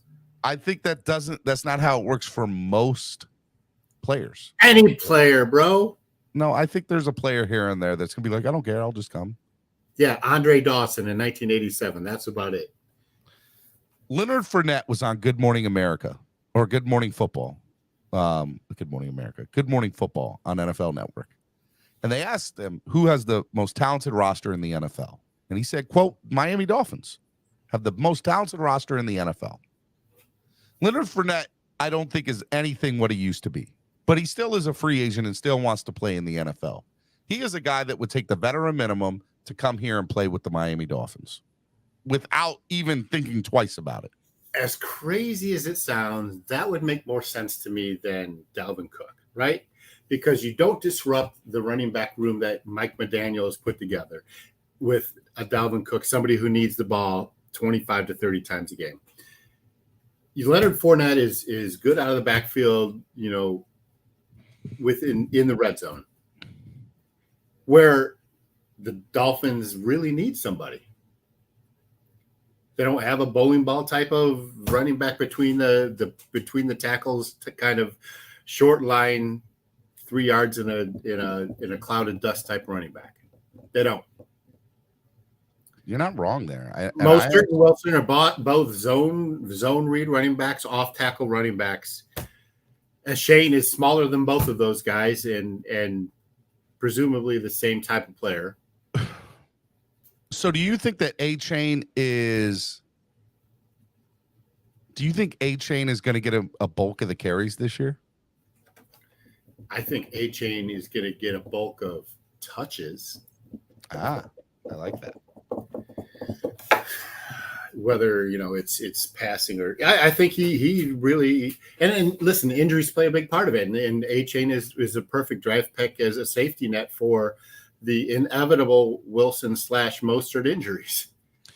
So Dalvin would be great if we could get him at a cheap under $5 million, but being as he's not doing that, it's more likely for you that the Dolphins go out and get Leonard Fournette, Ezekiel Elliott, somebody that costs under $2 million. I'm not even saying Ezekiel Elliott. Leonard Fournette probably fits what I think this team needs more so than anybody else that's available out there. Mudbone says Miami needs a running back like they need a Super Bowl ring. I don't know about that. Huh? So you're saying we are in desperate need of a running back? I don't think we're in desperate need of a running back. I think we're in desperate need of a Super Bowl ring. We are in desperate need of a Super Bowl ring. Okay. I wouldn't say we're in desperate need of a running back. I think the Dolphins need to add one more piece to the backfield and let it play out in training camp. And I would love to see either a veteran come in at them, under $2 million or Dalvin under $5 million. If you can get Dalvin under $5 million, you take it. And I think my personal opinion about Dalvin is you could get him on a 2 or 3 year deal, give him a $13 million signing bonus, and and then make the other 2 3-year deals, 3 or 5 year deals on this, and that way your first and second year is 2 or 3 year cap hits. Or 2 or 3 mil cap hits if you did 13 million or as a signing bonus, right? And you did 5 mil, or let's say 5 mil year 1 or let's say $3 million year one, $5 million year two, and $7 million year three as base salary, and you extend, the 13 there. Let me do the math on this because I'm bad at math. I'm doing that new math. Shout out to Pam. What's up, Pam? You're in the chat. So that's 4.3. You could probably get Dalvin this year. You take that 13 mil, you divide it over 3 years. That's 4.3 mil per year. You make his base salary this year, 2 or 3 mil, and that makes his cap hit 7 mil for this year. I think you could negotiate 6 to 7 mil this year for him, and have it go up, but make it non-guaranteed money in the second and third years with very low dead cap. You could if make you're that Dalvin Cook and you know that you can get $10 million, $9 million, $8 million per year. No, he thinks he deserves $10 million. Why, if he could get that, why hasn't he gotten that yet from somebody? Because I told you he could go to Chicago and Arizona and get that. But he wants to play in Miami. That's the issue. So, there's got to be a line. If Dalvin Cook is indeed in the plans for the Miami Dolphins, there's some other moves that have to be made too. Remember, we're $13 million only under the salary cap. You've got to save some for Cam Smith, and you've got to have some in your kitty for off-season moves or during the season moves, rather. Yeah, look, Dalton Risner, I think you can get him for cheap. My point is that you cannot give, 70, 80, 80% of your remaining salary cap to one player when it conceivably is a player that we already have a room full of players in. Like it would be a luxury to have Dalvin Cook here. Now, if they find takers for Jeff Wilson, if they find a taker for Jeff Wilson, that changes the game. By the way, hold up. You know what we're not thinking about? Cedric Wilson. We can get rid of $6 million there. Do you think Cedric Wilson wouldn't be already gone if somebody would take him? Like he's dead cap money too. Like let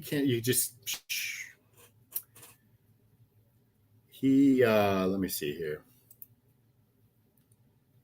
I want to say he's $7 million of dead cap money. Cedric Wilson Jr.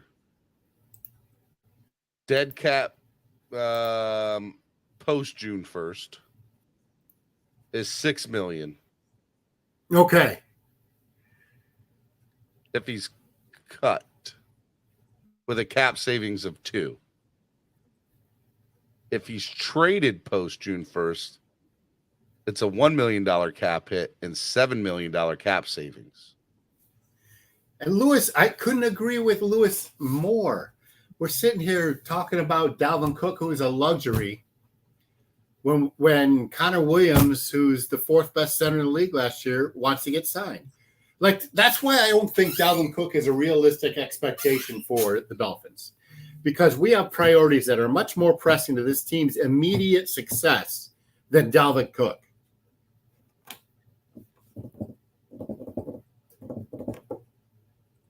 All right, Miami Sports Music's #1 Miami fan morning show, Clock Blockers, right here on the Miami Sports Music Podcast Network.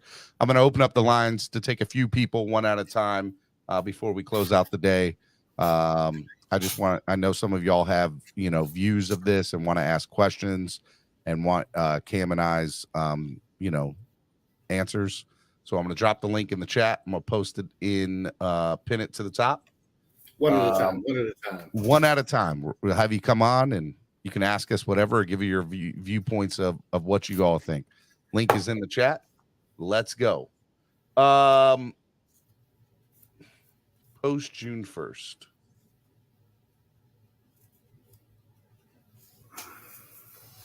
Let's see here.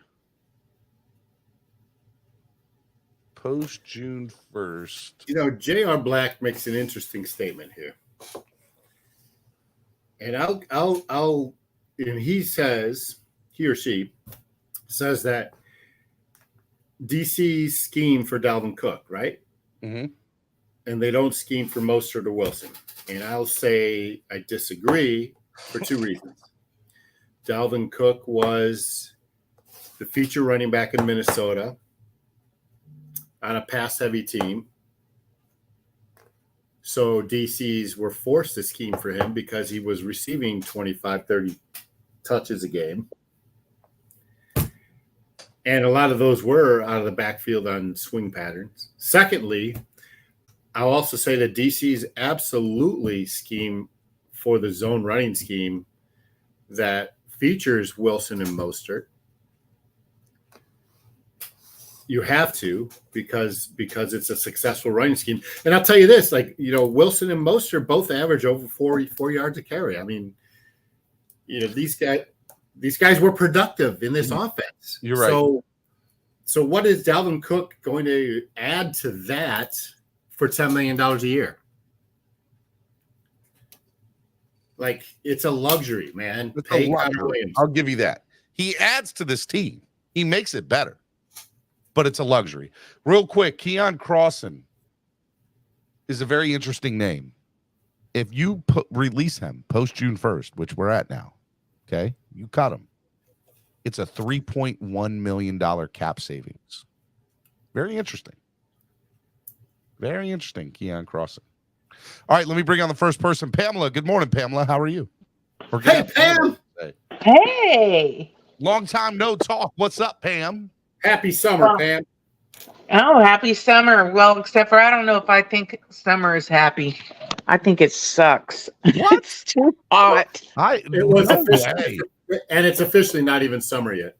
Right. It is so hot. It has been so bad here the past week. I mean, like 98 degrees hot. Not normal Florida hot. The heat index on Monday here in South Florida between noon and 7 p.m. was 108 degrees. I would not doubt that one bit. And we've had no rain either. No rain, which is crazy. That's why the temperatures are getting so high. We don't have the humidity right now to keep it all down. So, but I hate the summer, but I love hearing you guys.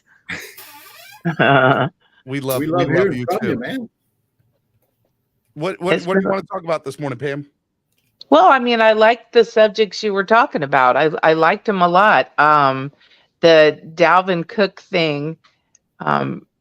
Does a player like that make us better? Absolutely. Is it worth giving up? Another really needed player for it? No way. But I would love to see him on our team. I think someone like him makes your team better. He's a really good player, and I think when you have somebody like that kind of amps everybody else up around him, I think it's a like you guys said, a bonus, but it is a luxury. Pam, that's an outstanding point. Is that you add talent, right? And when you can improve the overall talent of your team, you do so. And Yes. Dalvin Cook would do that, correct? Yes. And he's a proven player. Like he's played well since college.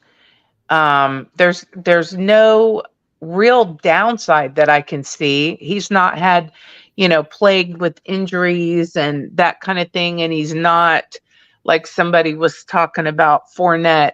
I despise Fournette, and he proved to be exactly what I thought he was, which is a selfish player.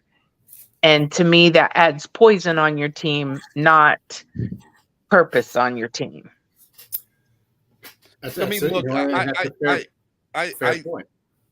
that if you go back with the Miami Dolphins running back situation and you run it back currently the way that it is, you have to realize that I don't think that's the right move. I think you need to bring in one more person. Now, to Cameron's point, I do think A-Chain is going to be a difference maker, right? and that means he's going to get some carries that maybe. And look, A-Chain could turn out to be this amazing running back, and we will have nothing to talk about if that's the case, right? Right.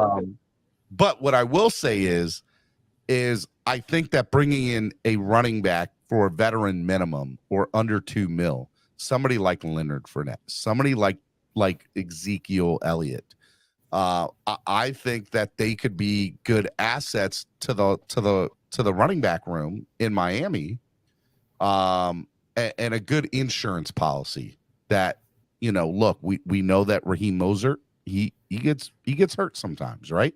Jeff Wilson, he's not an every down back. There's the unknown of A-Chain. Can A-Chain translate that game to the NFL level? We know he's got speed, and right. Speed does kill. But if you're asking me, I think the Dolphins do need to address at least one more running back. Where does it come from? Does it come from a guy that has a talent like Dalvin Cook? But you're going to have to pay that. Right. Talking about money, I think CB83 said, why are we talking about money? We're trying to win a championship. We're talking about money because in order to go get certain people, you have to have it. And that's right now, right. we're at 13 million or 16 million in cap space. We know Cam Smith still needs to get his contract. And there's other places we can go to get. But to be fair, Cameron's right?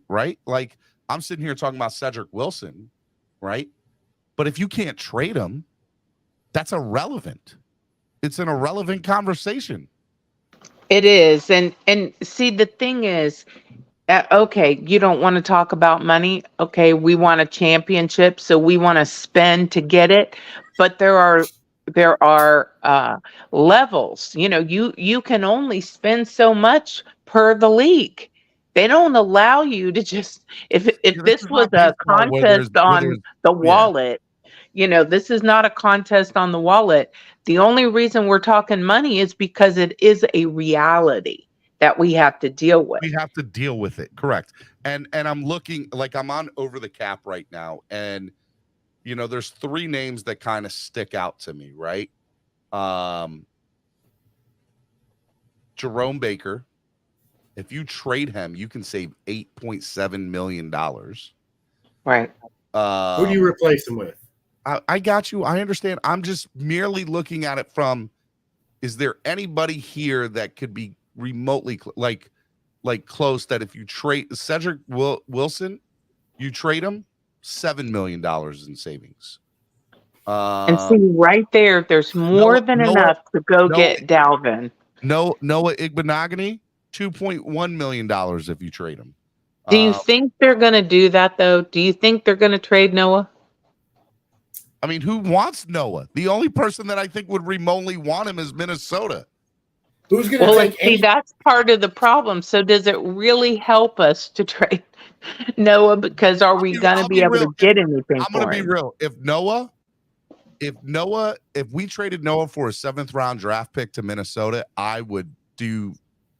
I mean, come on, that's $2.1 million extra we have now. Right. Yeah, as I say, you can do a cartwheel. I would do a cartwheel for a 7th round draft pick of Noah Igbenogany. Right? I'm going to want to see that. I'm just saying. I'm going to want to see it.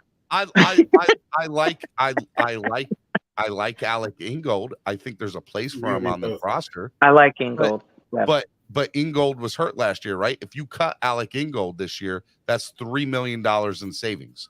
If you trade Alec Ingold can save you $3 million. So whether you trade him or cut him, it doesn't matter. Now, do I want him on the team? I think ultimately, yeah, he needs to be here. There is money in other places on this team. Right. The fact of the matter is you have to go out and find it somewhere. So Shake Money is waxing poetic there. If you look at his comment, he is waxing poetic.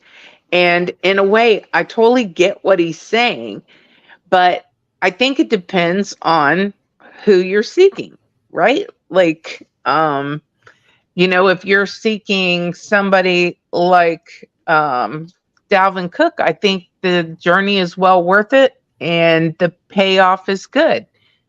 But if you're looking for like an Ezekiel Elliott or a who was it we were just talking about? I can't stand him. That running back. Fournette. I mean, to me, he just looks like an angry bully, like a 12-year-old bully on the field. I have no faith in him whatsoever. But if we had to go with the running back room we have, I don't think I'd be all upset. Like I think we would be pretty well off with that running back room, especially considering the other additions that we have made to the offense. I wouldn't be upset. Would I be happy if we got a Dalvin Cook? Yes. If we can make that work, when you take a guy that is that quality of a player and gonna be an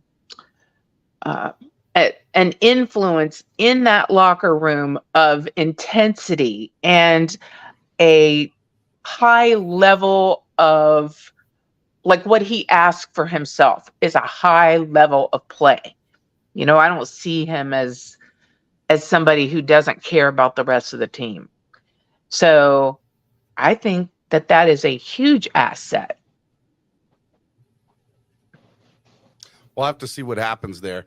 Miami Sports Music's #1 Miami fan morning show. Pam, I miss you. You need to come on more often. I miss you guys too. Trust me, I do. Things have just been kind of crazy. I know. Well, we miss you, and we're glad that you came on this morning. Thank you. Thanks for having me. All right. We'll talk Good to you talking soon. with you, Pam. Thank you. Love you All guys. right. No problem. Bye-bye. All right. Next person, Rashad. Good morning, Rashad. How are you? I'm good. How you doing, fellas? What's up, man? What do you want to talk about this morning, my guy? Something y'all addressed earlier, but y'all didn't get deep into it. What about our future contracts? You named a few people, but what about when Waddle comes to play? You got Jalen Phillips, you got Javon Holland. I think right now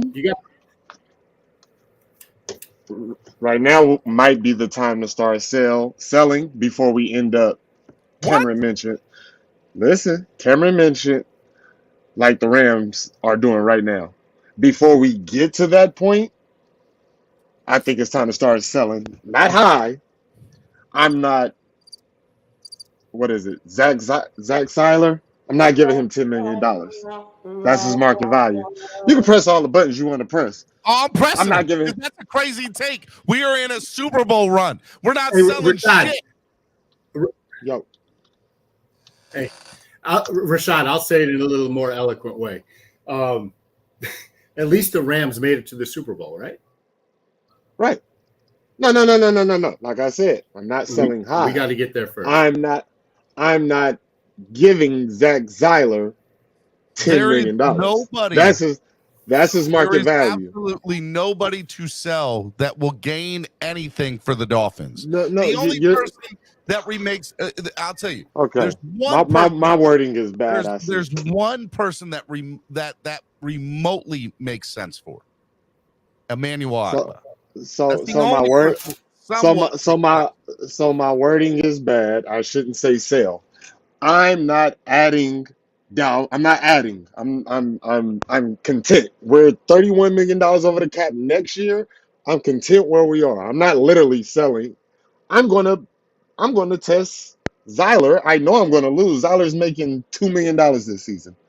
I'm going to see what I can get in the market for him. Can I get a third at the high or fourth at the low? I'm selling instead of giving him $10 million. All right. So here's where. All right. So in 2024, we are over the cap by 31 million right now. Yes, we are. Next year, we are 31.6 million over the cap. Now for 2025, we are $101 under $101 million under the cap. There is plenty of ways to extend this stuff out. Okay.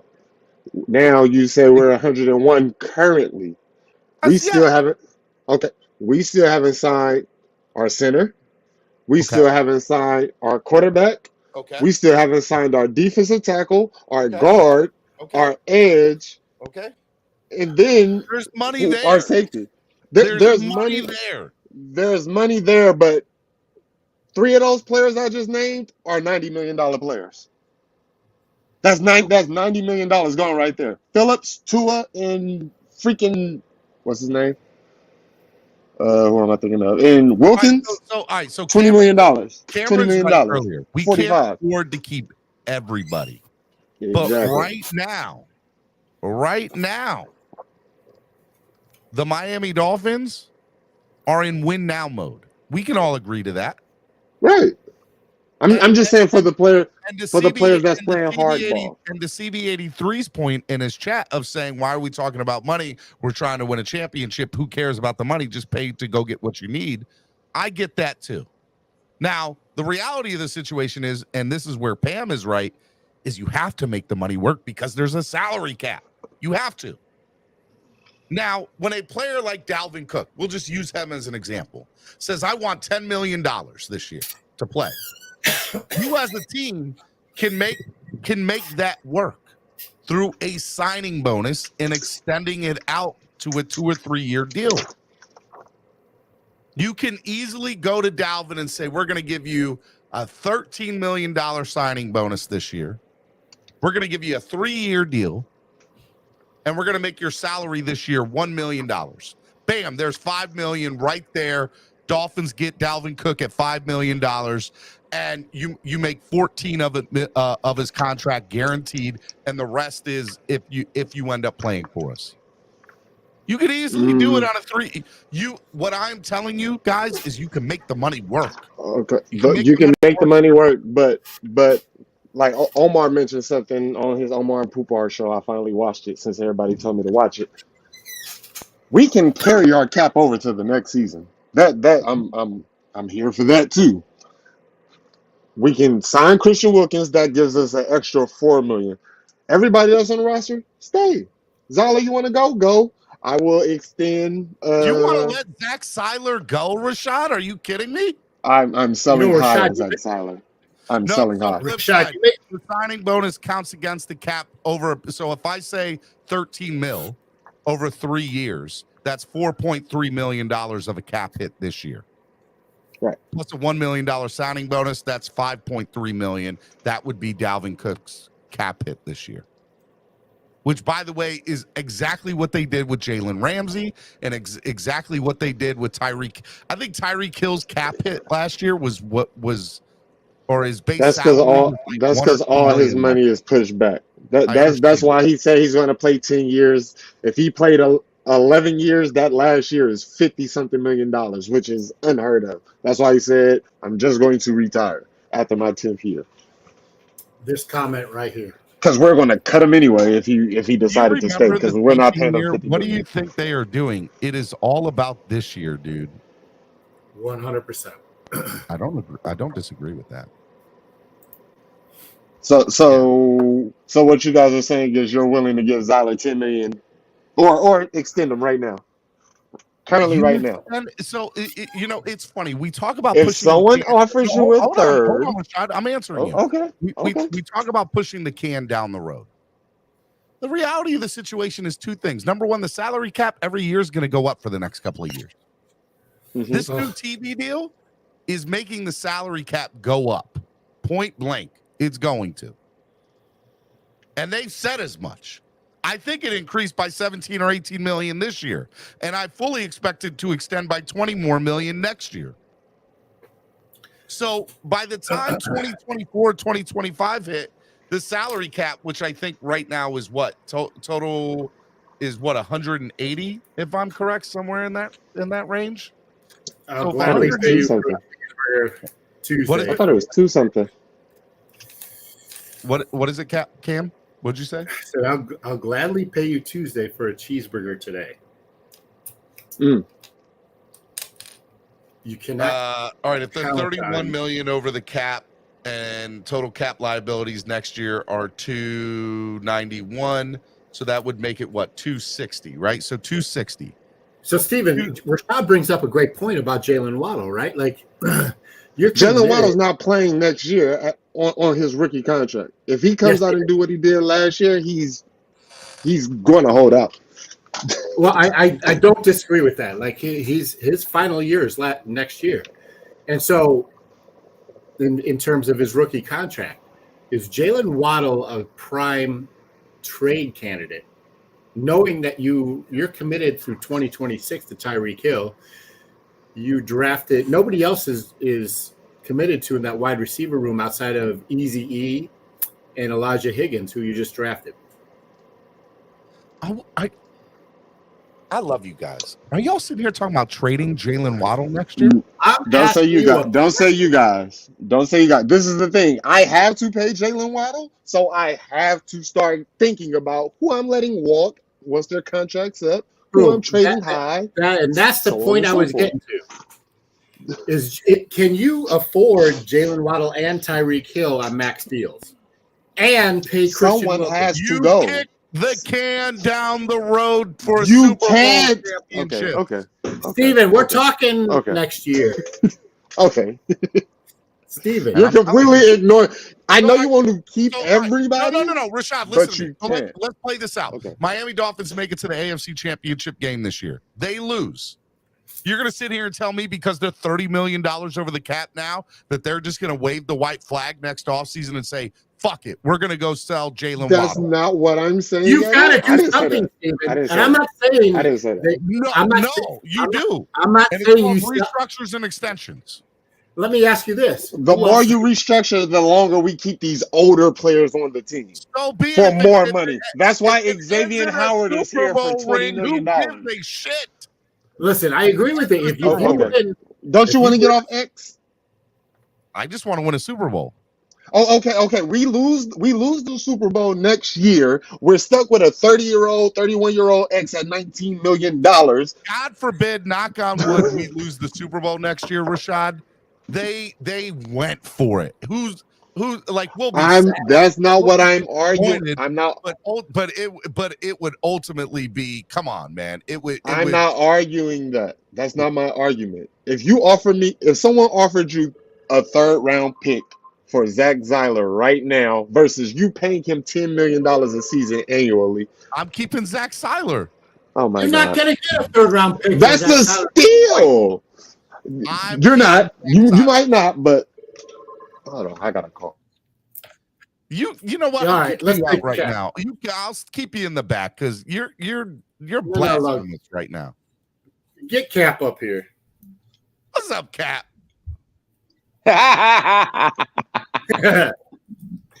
Rashad done No, me what's up, my boy? today.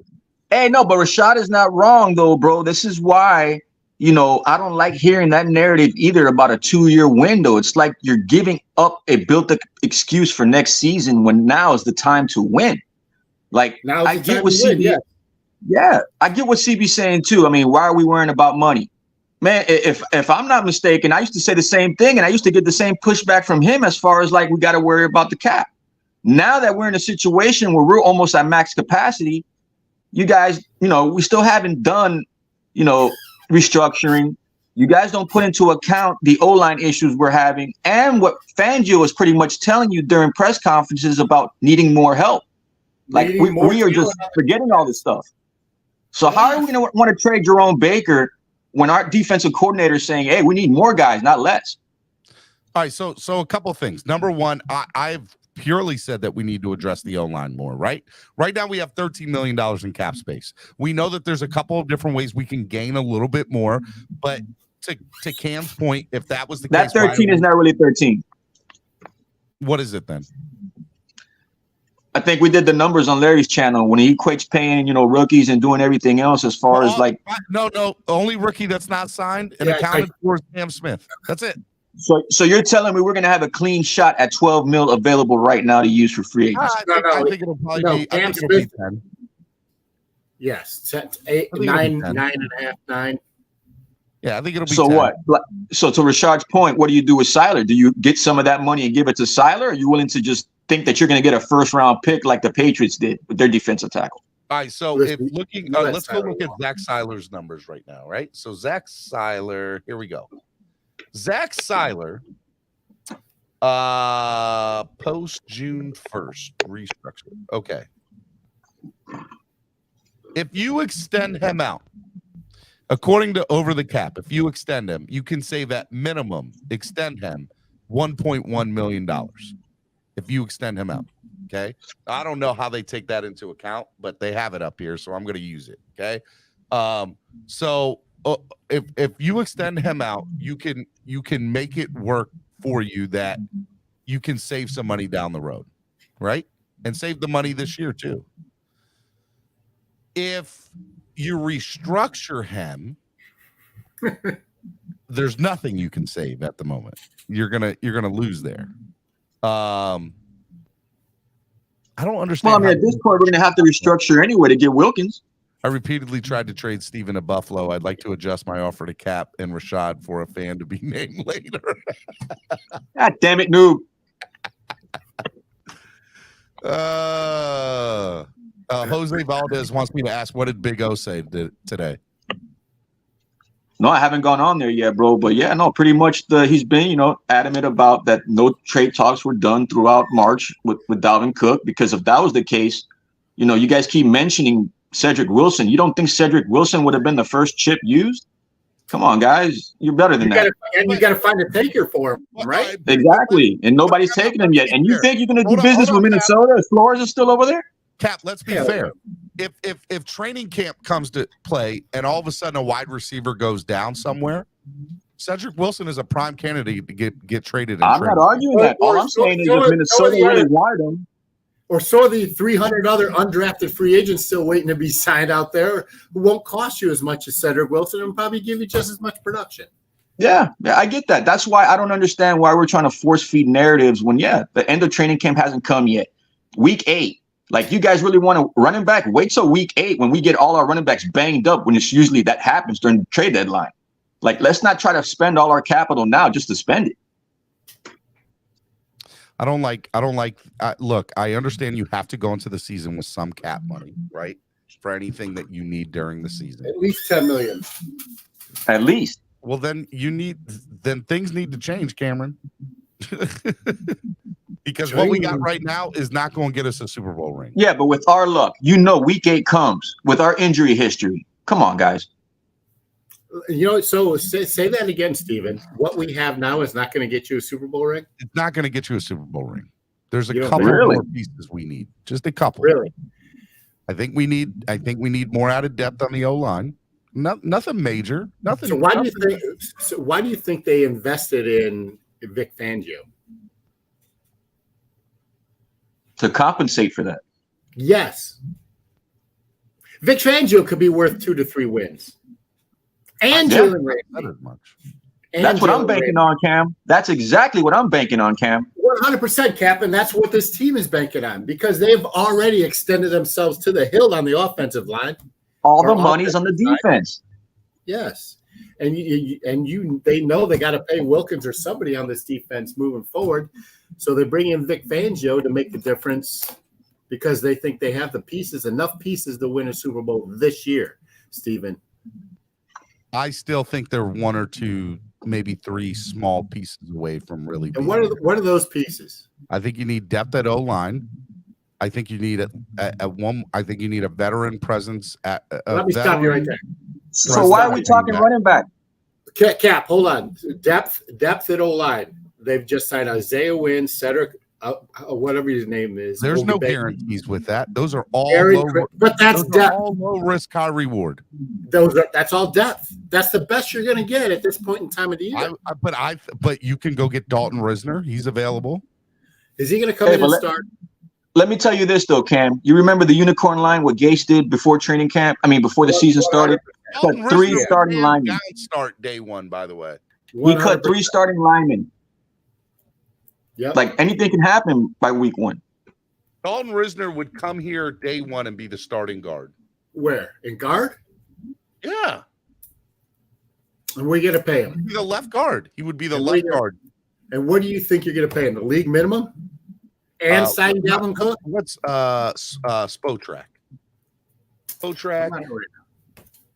And Dalton Risner. Dalton Risner's market value is $9.5 million average. Now, hold on. Go back to his contract. No, it's 2.1. His market value is that. He will probably last year he got two. So the last 2 years he's been hurt. And the last 2 years he got paid 2.1 and 1.9 million. So you thinking a guy who's been hurt the past 2 years is going to come in and start? You talking about Chris Greer, the man who loves hurt players. The man loves hurt players. He's 28 years old. He's an unrestricted free agent. Go get Dalton Risner for $1 million right now. Go do it. It's a steal. Once again, Steven thinks that this guy's going to come off. It's a fucking steal. And for $1 million. When the guy's been making, give him $2 million. I like the enthusiasm, though. I love the enthusiasm. That's all we got, Cap. Give Dalton Risner $2 million and say, "Welcome to Miami, cuz." And it makes sense. But for me, trying to force feed a narrative of another running back who, I mean, I'm sorry, I like Dalvin Cook. Don't get me wrong, he's home team. But if you're really home team, this is week what? Coming in almost to 2 weeks. If you really wanted to take the discount, you would have done it already. Dolphins don't get Dalton Risner at $2 million, and they let some other team get him for hell. If Dalton Risner signs with anybody for less than $2 million, the Dolphins effed up, and it's and 100% effed up. Does Dalton Risner fit the scheme of the offensive line? What are you talking about? Andre. The offensive line? Are you kidding me? We just need somebody to block and keep our quarterback upright and let our running backs go through the line without getting hurt. Cap, I got 2 other people in the back room. I love you, Cap. Be good. Love you guys, man. Be safe. Good to talk with you, Cap. Color, what's up, man? Good morning, Color. Not much. How do you follow up Cap for life, bro? I have no idea, man. I have that, no idea. Probably one of the most forthright people I've met with the most integrity. Definitely a credible source, and I'm not joking. But that being said, good morning, Cap for life. I see you in back, man. But how you doing, Cam? Stephen D. Stephen D. I am willing to let your square jar slide if you're willing to let mine slide, whatever's left in it. I'm heated right now. I'm just heated. I don't want to let it slide. I owe to this. I'm supposed to be the one heated, bro. You know, I don't get what we're talking about.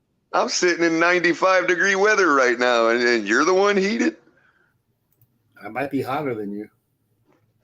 I mean, the AC's working pretty good, so maybe that's why I'm not so heated. It's 70 degrees and raining here. It sucks. Oh, lovely. Lovely Baltimore weather, huh? Hate it. Bipolar ass weather. All right, go ahead, man. Look. All right, so $1 million bucks. Redmore says if Risner is the key to a Super Bowl, then we're doomed. No, I'm not. Risner, you guys are. What did we pay for Isaiah Wynn? 2.1. 2.1. And we're looking at it right now. We're saying we don't want to give the same to Risner. Hey, you know who we paid Dan Feeney? 3.2. Then Risner should. The point is, Steven, you can't fit him. Yeah. Yes, you can. You make him a depth piece. Are you kidding? I'm saying from a salary point. Oh my God. Help me. Color, help me. Color. Are you on my side with this Dalton Risner mess? Well, I am because I think that's actually the type of play you can make if you're deciding to do the more sensible thing, which I believe is if you are in fact trying to bring more running back help in and upgrade the room, then I'm not going to argue about whether Cook is better or whoever, but it is a very sensible move to look into the Leonard Fournette idea. Given that it would also allow you to have that little bit of extra money to throw to somebody like Risner's way. I think it was, I want to say it was Joe Levesque, one of my audience members. Shout out to them all. They're all yours too, Stephen D. They're all here. Color, this is what I'll say. Just listen to this real quick. You signed Risner for 1 point something mil. right? I think you can if he got 2.1 last year and 1.9 the year before that, and he was hurt both last 2 years, you can easily go to him and say, hey, you're going to take half that, come play in Miami. You don't have state taxes. You get to play on a winning NFL team, and we're not relying on you to be a starter day one, right? Yeah, so, and by the way, everywhere he's played in the NFL has been in Florida.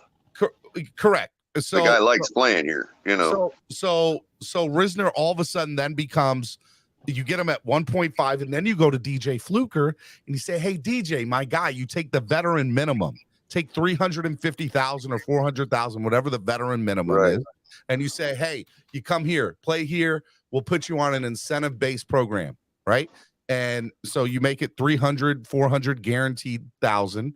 And you say, if you play 70% of the snaps, we'll give you $1 million. If we make the playoffs, we'll give you 1.2 million. You get to the Super Bowl, we'll get you 2 million. Some BS like that, right? So now all of a sudden, now we have Dalton Risner and DJ Fluker for under $2 million total. And if you add Fournette to that, you've taken care, you've killed all three birds with less money, and you're still getting in less money than Dalvin Cook. Yep, sure do. Now here's the thing, and I know everybody just dismisses this talk because first of all, it comes from the Dallas beat writers, and secondly, because nobody wants to be hearing about Mostert. Like everybody is just like so convinced that Mostert is like a permanent fixture here, that as opposed to, like, for instance, when you talk about who we would make room for if we brought in Cook or somebody, and they Jeff Wilson, you know, the other names get thrown around, the same, Gaskin, Ahmed, all those. But in reality, Dallas is highly interested in bringing in a guy like Mostert. If we add another running back to our room, they are highly interested in taking Mostert off our hands to back up Pollard. And that literally is your 1.52 million right there for Risner. I'm trying to look up. If you go to SI's Dallas fan side, you know, their fan page, you know, their fan area for Dallas on Sports Illustrated. The article was written probably maybe 2 days ago, and it talks about their interest in Mostert. If you trade Raheem Mostert, you can save $1.5 million. Where do you see that? It's 2.6. No, it's 2.6 in 2024. You would save it was actually 2.7 in 2024. Trade post June 1st, $1.5 million in cap savings. And so now nobody would have argued Cook, Mostert, but maybe there is something to be said, and I think the fan base would probably start the debate up as far as whether Fournette is an upgrade over Mostert, blah, blah, blah. I'm indifferent. I think Fournette's got great pass catching ability, which is what we want here. Color. So here's the thing, Color. I like Leonard Fournette adding to a room with Raheem Mostert. If you get rid of Raheem, I think that's when the Dalvin Cook situation needs to be talked about a little bit more. Mm-hmm. Mm-hmm. And you might be fair. In other words, Miami might be completely out on trading Mostert if it's not Cook. You know, if it's anybody but Cook. Yeah. But again, Mike McDaniel's made it very, very clear how important he thinks pass catching ability is in running backs, and nobody's going to argue Leonard Fournette's ability to catch out of the flat, man. You just can't. Because, Tyler, here's the thing. I would love to see a backfield with Dalvin Cook, Devon Achane, Jeff Wilson, and Salvin Ahmed all day. All day, I'd take that backfield. Oh, my God. All day. You also have a Super Bowl champion in Leonard Fournette. I mean. And hell, bring Leonard Fournette in at the veteran minimum. He's not in camp yet. He would take the veteran minimum. Now, what really sparked me to click your link this morning and come say hi was Cameron. My smiling face. I know, my smiling face. Cameron. I love you, man. I really do. And I'm not. This isn't the Stephen D type of love you where I'm about to like totally insult you. You know what I mean? What? Yeah. You know what you do, Stephen D. Come on now. Self-deprecate a little bit and admit it. How dare you, good sir? How dare you? I was just continuing the community trope. You know how it goes, man. I do. Anyway, Go ahead. so Cameron, the only disagreement I have with your statement about Waddle was I think we should have struck the iron this offseason, while the rest of the league is convinced that he's the best in the league. Yeah, I don't disagree with it because it's going to cost you Tyreek type money to re-sign to extend Waddle. Right, but the reason I love you for bringing it up is because, man, you amount of heat I took when I brought this up 6 months ago, bro. Oh my God. No and now doubt. it's just like, yeah, let's talk it. No big deal, So I appreciate you legitimizing my trade Waddle talk for me, man. I really do.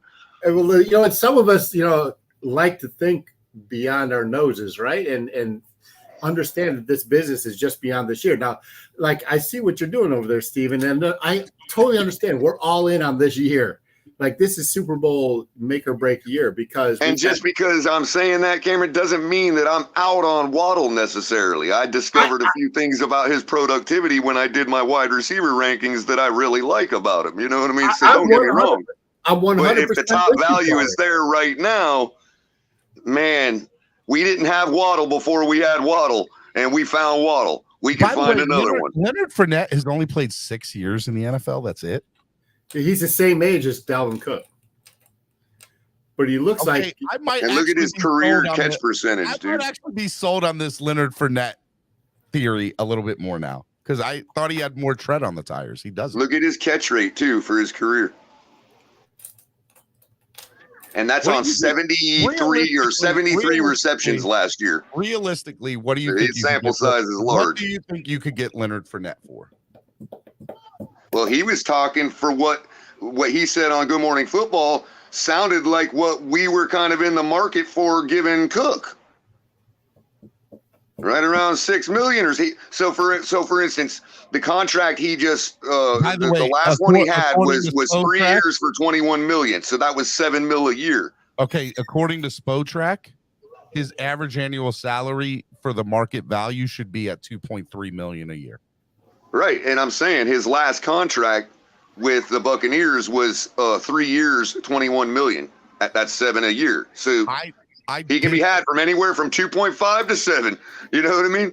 I disagree with the take of trading Waddle, but I will say that the Dolphins are going to have to make some big decisions here in the next. Well, Stephen D, let me be clear. Let me be clear. When I had talked about trading Waddle this offseason, it was under the very clear caveat that we were going to get like amazing amount of bag for the guy. It wasn't like, hey, just trade him. It was if you're talking somebody coming and dumping us a trade that is in our benefit because they see him as a wide receiver one, then so you do it. But I'm not talking about putting him out there. You know what I mean? For just anything.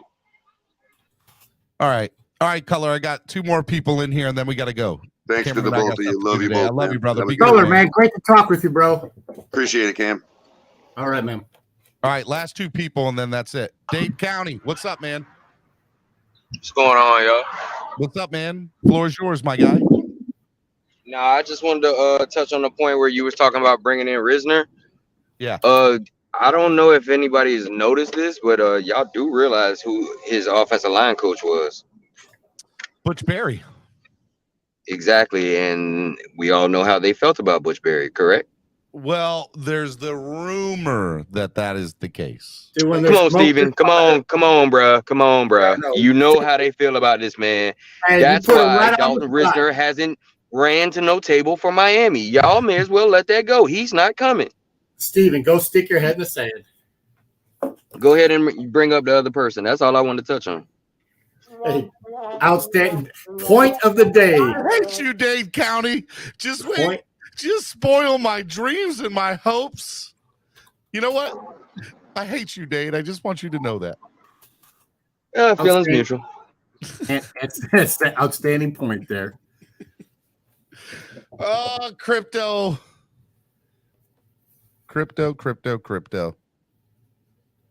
What's going on, Steven? I don't know. Dade County. I'm here too, Crypto. What's going on, Cameron? Dade County. How about them Cubs? We're still the greatest in history. Boo! Always have 2016. Exactly. There we go. There we go. Hey, Steven. What's up, man? Hey, to Color's point, it's a matter of not just giving away a great wide receiver. That he's trying to get something good in return. If you can believe this team could survive with just the conventional one speed guy, one possession guy, and then a diversity of other wide receivers that can do a mixture of everything. If you believe that we only can survive with just two speed guys like Waddle and Hill, then you don't trade them. If you can believe we can do conventional like 90% of the league is, then you get what you can for him. I think that's what Color was getting at. If he was at a high value, Look, I'll do say you believe this team can survive and make a deep run without one or the other? I think trading Waddle is ridiculous, but let's play the scenario out for the sake of the conversation. If you can get a Laramie Tunsil type haul for him, that's what I think that's what he then it's something that I cannot not think about it. Like I have to think about it, right? Because what you're getting in return, then you go back conventional. You have Waddle. I mean, you have Hills. But let's be honest with ourselves. The Laramie Tunsil type haul that we got for Laramie, I mean, that's a once in a lifetime trade. Like we straight up robbed Houston. Well, it started to even out over time. It wasn't even funny. Because some of the picks that they was getting eventually, panned out too. So it was starting to even out over time. But we got the better end of the deal. You're right, I agree. But if we were to get something like that for either one of our receivers, Hill or Waddle, I'll be honest with you, I was very surprised that he re-signed with them this offseason. I was upset about it. No, if you give up Tyreek Hill and keep Waddle, just do it in the reverse, not just giving up Waddle, giving up Hill and getting a semi bag for him. Would you do it? Waddle is younger. If we win a Super Bowl, it'll be a direct result because of Tyreek Hill being here. Right. Say that again. If we win a Super Bowl, it'll be a direct result because Tyreek Hill was on this roster. I mean, that's why you brought him in, Steven. I mean, master of the obvious. I'm answering Crypto's, like, I'm trying to answer Crypto's question. Like, he's like, well, do you trade Tyreek? And I'm like, we're not winning a Super Bowl without Tyreek. And the whole goal here is to win a Super Bowl. Okay, so in that sense, you probably answered the ultimate question. We most likely need two speed guys to make this offense work. And that's why you have Waddle. And A-Chain is now a part of that too. No, on the outside. And he makes a good point. Eazy-E's not that guy. The guy from Stanford they just drafted to be your pseudo tight end is not that guy. Right. Braxton Berrios is only signed for this season. So is Chosen Anderson through this season. He's 1 year guys. Yep. No, it's Robbie Chosen. Whatever it is. It's Robbie Chosen. And I will say this, people questioning whether Robbie's an upgrade over Trent Sherfield. Robbie Anderson in Carolina was the number one wide receiver with 1,000-yard catching. Mm-hmm. And he's only a couple of years removed from that. And all the reports are saying like he's been balling out in camp. Robbie Chosen will be one of the best. A little past his prime now. He'll be one of the best acquisitions we got this offseason. But he's past his prime. We don't need him in his prime. We just need it. We need how many catches do you think we need? I mean, you know what I mean. Cameron? I mean, like 4 or 5. We just need 4 or 5 catches on the game. He's on a semi-down slope of his career, is what I meant to say. So that's the perception of that Crypto is you're right, but was he just in bad situations in New York? Was he? Yeah, that's true too. It was he disgruntled? Like he had a shitty quarterback for the Jets? He was disgruntled in Arizona. Even though he pounded the table for Sam Darnold for some odd reason. I don't know why. He had a love fest for that guy. I don't know why, but he's pounded the table. They found each other in Carolina again, and it still didn't work out. Right. But listen, now but he's got a quarterback now that can at least hit him in stride, Yep. Correct. I mean, granted, yeah, he can have a resurrection because remember Juju. Everybody thought he was. Well, who's that guy? They thought was pretty much down as Juju Schuster, right? Remember, they thought he was out in Pittsburgh. He's in New England now, I think. Right? He resurrected his career somewhat when he went to KC. So so I'm going back to your point, Crypto, and why I think Chosen, whatever you want to call him, is going to have a good year, is that last year when Tyreek went down, Waddle was out, whatever, were some injuries, and Sherfield was the guy that, was leaned on to be that number 2. Now you have a legitimate number 1 as your number 3 wide receiver to fill in that gap when either Tyreek or Waddle goes down. And you have Braxton Berrios, who's an upgrade over River Craycraft. And Craycraft is still here. Which one of them could be the odd man out by when it's all said and done?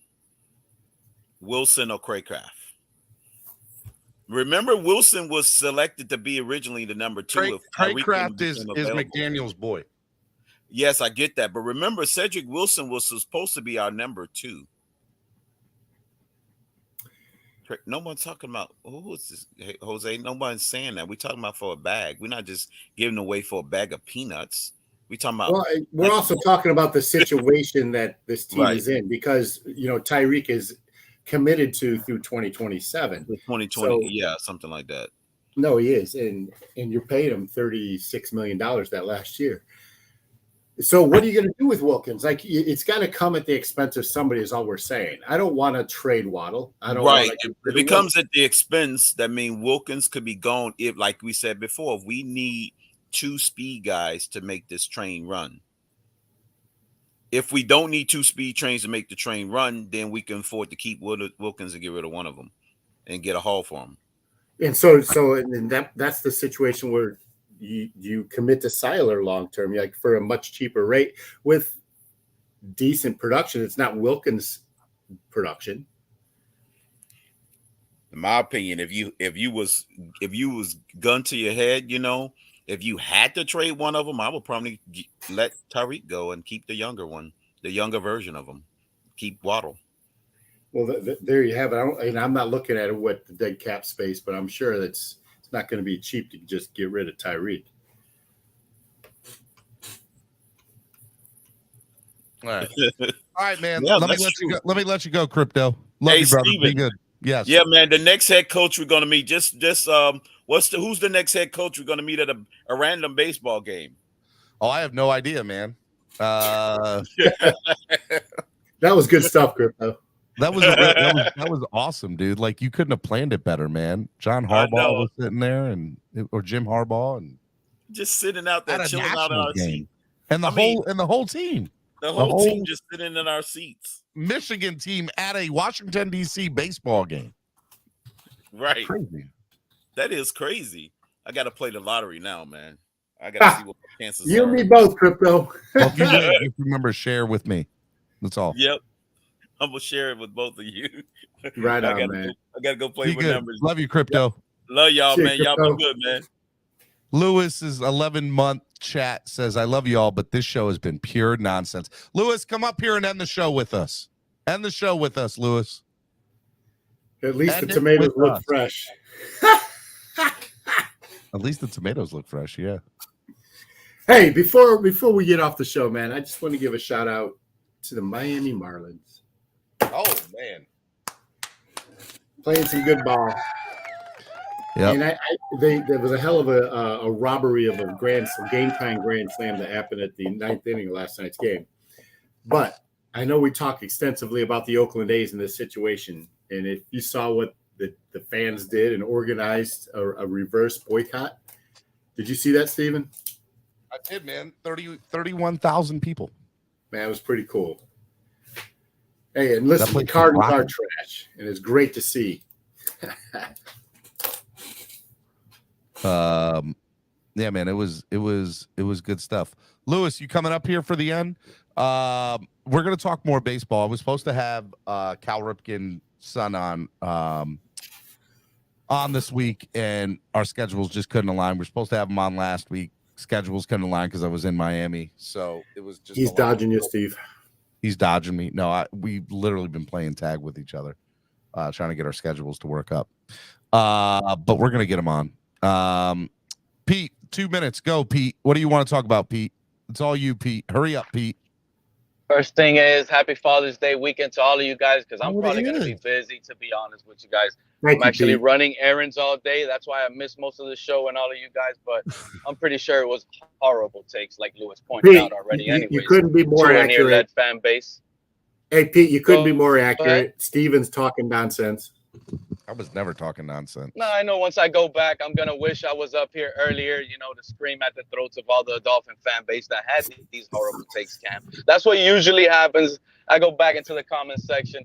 But, man, I got to be honest with you, Steven. Like, the running back position, like you guys were talking about, I'm starting to feel like if it's not A-Chain, we don't have a shot anymore. I don't think, like Fournette, you guys started talking about Fournette. Did you guys not see how slow this guy was running? He has no gas left in the tank. I don't think that's true. I don't think that's true, man. The man has only played in the NFL 6 years. He's won. What you've seen. He's won a Super slow. Bowl. This is what you guys want. You could say all of that, Steven, but does it fit our team? This is the issue. We need fast backs. Speed is our motto. That's our logo. That's our slogan we're running with. And you guys are talking about this and that and these slow running backs. Dude, the running back to be talking about in South Beach right now, remember when we had J-Train? The J-Train? That was a physical back. Now we have the A-Chain. This is the speedster lightning back. This is the guy. Listen to me, fellas. Jeff Wilson has never played a full season in his career. Raheem Mostert, when he did play a full season, only been once in his career, and he wasn't even the major back in that role, so he was the backup. I know what I'm telling you guys. Our two running backs cannot last a full season in Wilson and Mostert. A-Chain needs to be the offensive player of the team when it comes to this team. Dude, the guy already gained like 15 pounds. I cannot wait to see A-Chain explode. We need to talk about A-Chain and unleash A-Chain when it comes into the season. Hey, Pete, no other running back right now is better than A-Chain. I don't even think Dalvin Cook. And I know what I'm telling you guys. My bad, Cam. I'm on it right now because sometimes I don't think these guys are watching the film as closely as I do, Cam. Go ahead. No, I couldn't agree with you more about A-Chain. He is the future of this running back room. And the only reason I brought up Fournette wasn't because he needs to be a feature back in my mind. It's because we need somebody who can take the goal line running, and slam it into the line or at the goal line. That's it. That's all who I see Leonard Fournette as an asset for. You pay him the veteran minimum, whatever, and bring him as your fourth back to pound the ball in the goal line. That's it. But I couldn't agree with you more about being excited about A-Chain and what he can do along with I'm sorry to tell you, you have that option with A-Chain as well. The defense has to play wide because they're scared of A-Chain's outside with his speed. And you can just just hand it off an inside run. Boom, there's nothing there. He's open. I'm telling you what this guy is able to bring on the field it's incredible. I think this is the best running back the Dolphins have had in a very long time. Listen to me when I'm telling you. But look, I know what I'm going to tell you guys this. By the end of the season, we're going to come back and we're going to say, man, we could have won this game, that game, and this game. I just want to say we've had no donations today. No donations. And Pete is on. Starting. None. You see what I'm saying, Cam? I'm not disagreeing with you. Listen to what I'm saying. This is a bold take. This is a bold prediction. I'm going to end it like this because I don't also have enough time, and I appreciate you guys having me up here. I'm already got to finish this. So by the end of the season, there's going to be guys saying, if we would have started A-Chain earlier, we would have won some of those games. Because A-Chain is going to explode late in the season when he gets his turn. Trust me, the situation is going to be really good when we turn it up late in the season. And those last 5 home games that are so close at the end, it's going to be beautiful. I can't wait what Skylar Thompson and A-Chain are going to be able to do for the future of this franchise, guys. You guys have a blessed day. I'll catch you guys later. Pete thought we weren't listening. He got you. Well played. Played, Cap. Anyway. No, that was Pete, rather. Well played, Pete. And here at the Miami Dolphins fan delegation, we would like to make a trade. We'd like to trade Pete's takes for a fan to be named at a later date. I'll take Pete's takes over anybody. Come on. Here at the Miami Dolphins fan delegation. I love the Dave Chappelle skit, the racial draft. I love it. It's so good. We can do the same thing for fan takes. You'll never have a show afterwards. I know.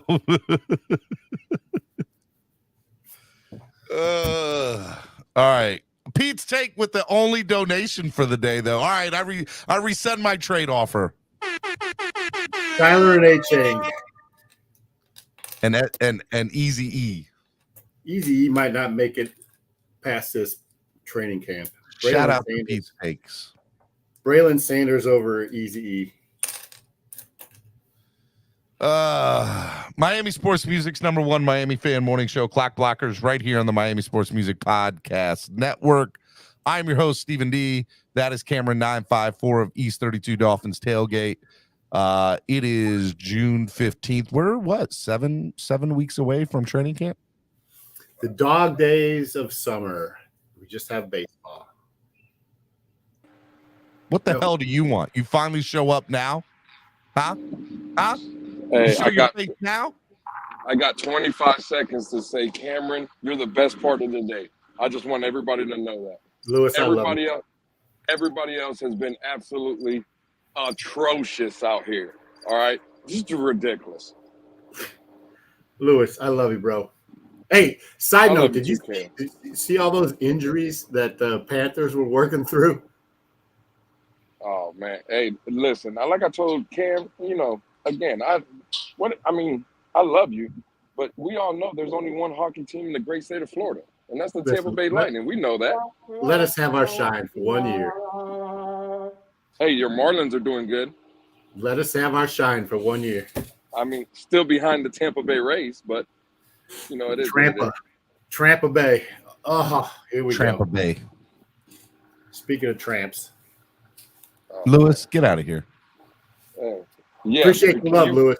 I love you, buddy. Always, Cam. Hey, and what about me? Please. I said, well, I love you, Stephen. But Stephen, you're a liar. You're a liar. No. You're a liar. Stephen, I love you, but you've been horrible today, Stephen. My takes have been on point. I don't know what you're talking about. You have been absolutely. Do better tomorrow, Stephen. Do better. It's Fred Kindness Friday. Be better. All right. I love you, Lewis. Spread some good takes, Stephen. How about that? Well, I mean, maybe if I have better takes, maybe more people will donate. Only $5 donated today, and it was from Pete's take. You might as well just give that to me. You might as well. Yeah, Cam definitely deserves the $5 today. The $5 today. Hey, all right, man. I'm out of here. I love y'all, boys. Have a good day. I love you too. Be good. You too. MCJB, 10 seconds. Go. 10 seconds. Fins up.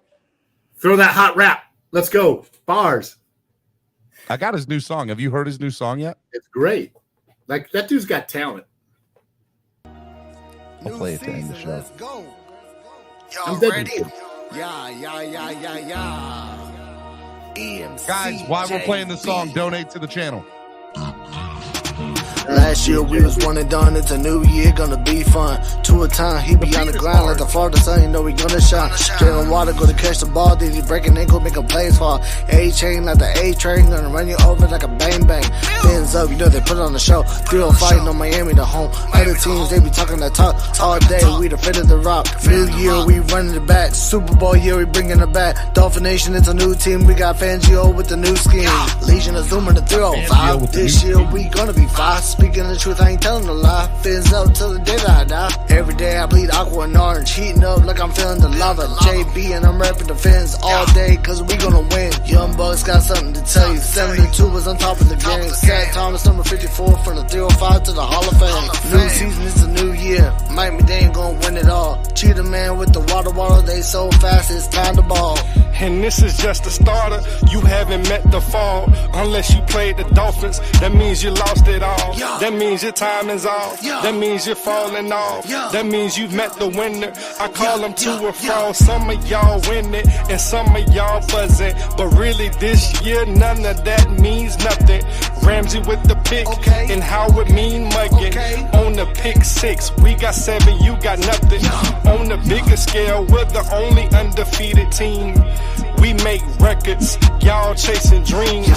You chasing us, there is no other team. I'm talking 72, there is no 73. I'm flowing with JB, I won't forget MC. That means the mic controller, they ain't controlling me. 2023, Finn's gonna win it all. Like a running back, they're running back for y'all. Last year we was one and done, it's a new year, gonna be fun. 2 a time, he be on the ground like the Florida sun, you know we gonna shine. Dead the water, gonna catch the ball, then he breaking ankles, make a players fall. A-chain like the A-train, gonna run you over like a bang bang. Years ago we was down bad, but this year we picking it up. Love my fans and I love my team, right to that, it's fins up. Last year we was one and done, but this year it's Super Bowl. Gonna make it and we gonna win it, cause that's the plan and that's the goal.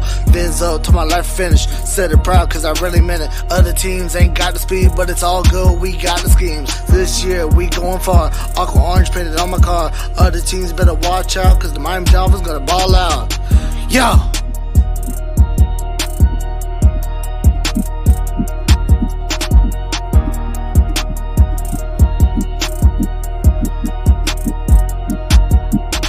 For Cameron, MCJB. I played the song, MC.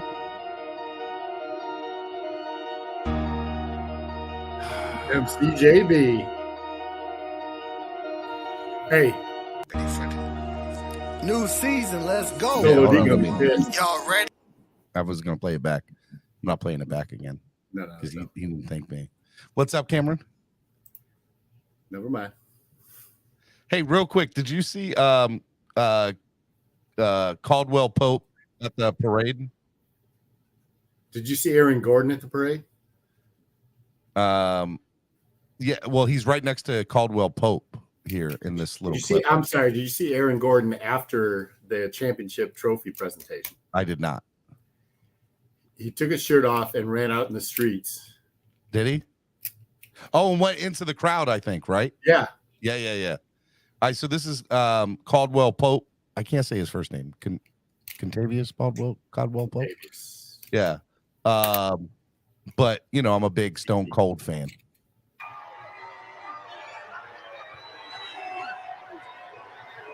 My man catches the beer with one hand. I mean, fire. 2 times the fun. Ready? I ain't gonna lie. That's pretty good, bro. That's awesome. Oh, I know we shouldn't play the parade of Denver, but man, I thought that was fire. I thought it was good. Big props to the Heat and Panthers. They had great runs. It was great for South Florida sports. It is what it is, bro. I'd like to win it. I'd like to see South Florida win something. You know, Miami Hurricanes make it to the Final Four. FAU, Final Four. But no ring, no championship. Same thing for the Heat. Same thing for the. We got the Dolphins and the Panthers. Marlins. We got the Marlins on a hot streak. Maybe the Marlins can do it, but we definitely want to see the Dolphins do it. So it's gonna. I'm telling you, it's gonna come down to the Dolphins winning it for South Florida, and I'm not mad at it. I'll give it to you, man. I'll give it to you. All right, man. Miami Sports Music tomorrow. Spread Kindness Friday. Make sure y'all are here for that. It's going to be a great show. Should have the man Sarni on with me tomorrow. Should be good. We got a lot of stuff coming up. Next week will be good. Next week is Father's Day, man. Hey, I am out for the next 2 weeks. No Cameron for the next 2 weeks? Next 2 weeks. I'll be traveling. All right. No Cameron for the next 2 weeks. Any final thing you want to say to the fans? Dog days of summer, man. Dog days of summer. Let's focus our attention on our families, each other. Happy Father's Day to all the fathers out there. Spread kindness and love and prosperity and all that good stuff, man. Happy Father's Day, Steven. I love you, man. Happy Father's Day to you. You're a great father. Shout out to Solo D because he's expecting here in the next week or so. Yep. About to be daddy thrice. Yeah, man. Baby This girl. time of a little girl, though, so it all changes when you have a He's little gonna be girl. a girl dad, like the both of us. Yep. It's better. It's good stuff. Good stuff. All right, man. I love y'all. Y'all the best fans in the world. We'll see y'all tomorrow on Spread Kindness Friday right here on the Miami Sports Music Podcast Network. Peace. Peace out. You think you Dwayne Johnson, time to be the people's champ. Hit him with the people's elbows, sit together like it's Velcro. You think you could stop us? Hell no, all day I dream about sports. I think I need some shadows, custom with some Dolphins colors, just to let them know we here. Yeah, I know the whole city riding. A little early, it's a bit surprising. Business moves, now we enterprising. Switch it up, now we improvising. Go to get in the winter column. Whole squad been trained to go. Vince for life, we throw the foe. Singing.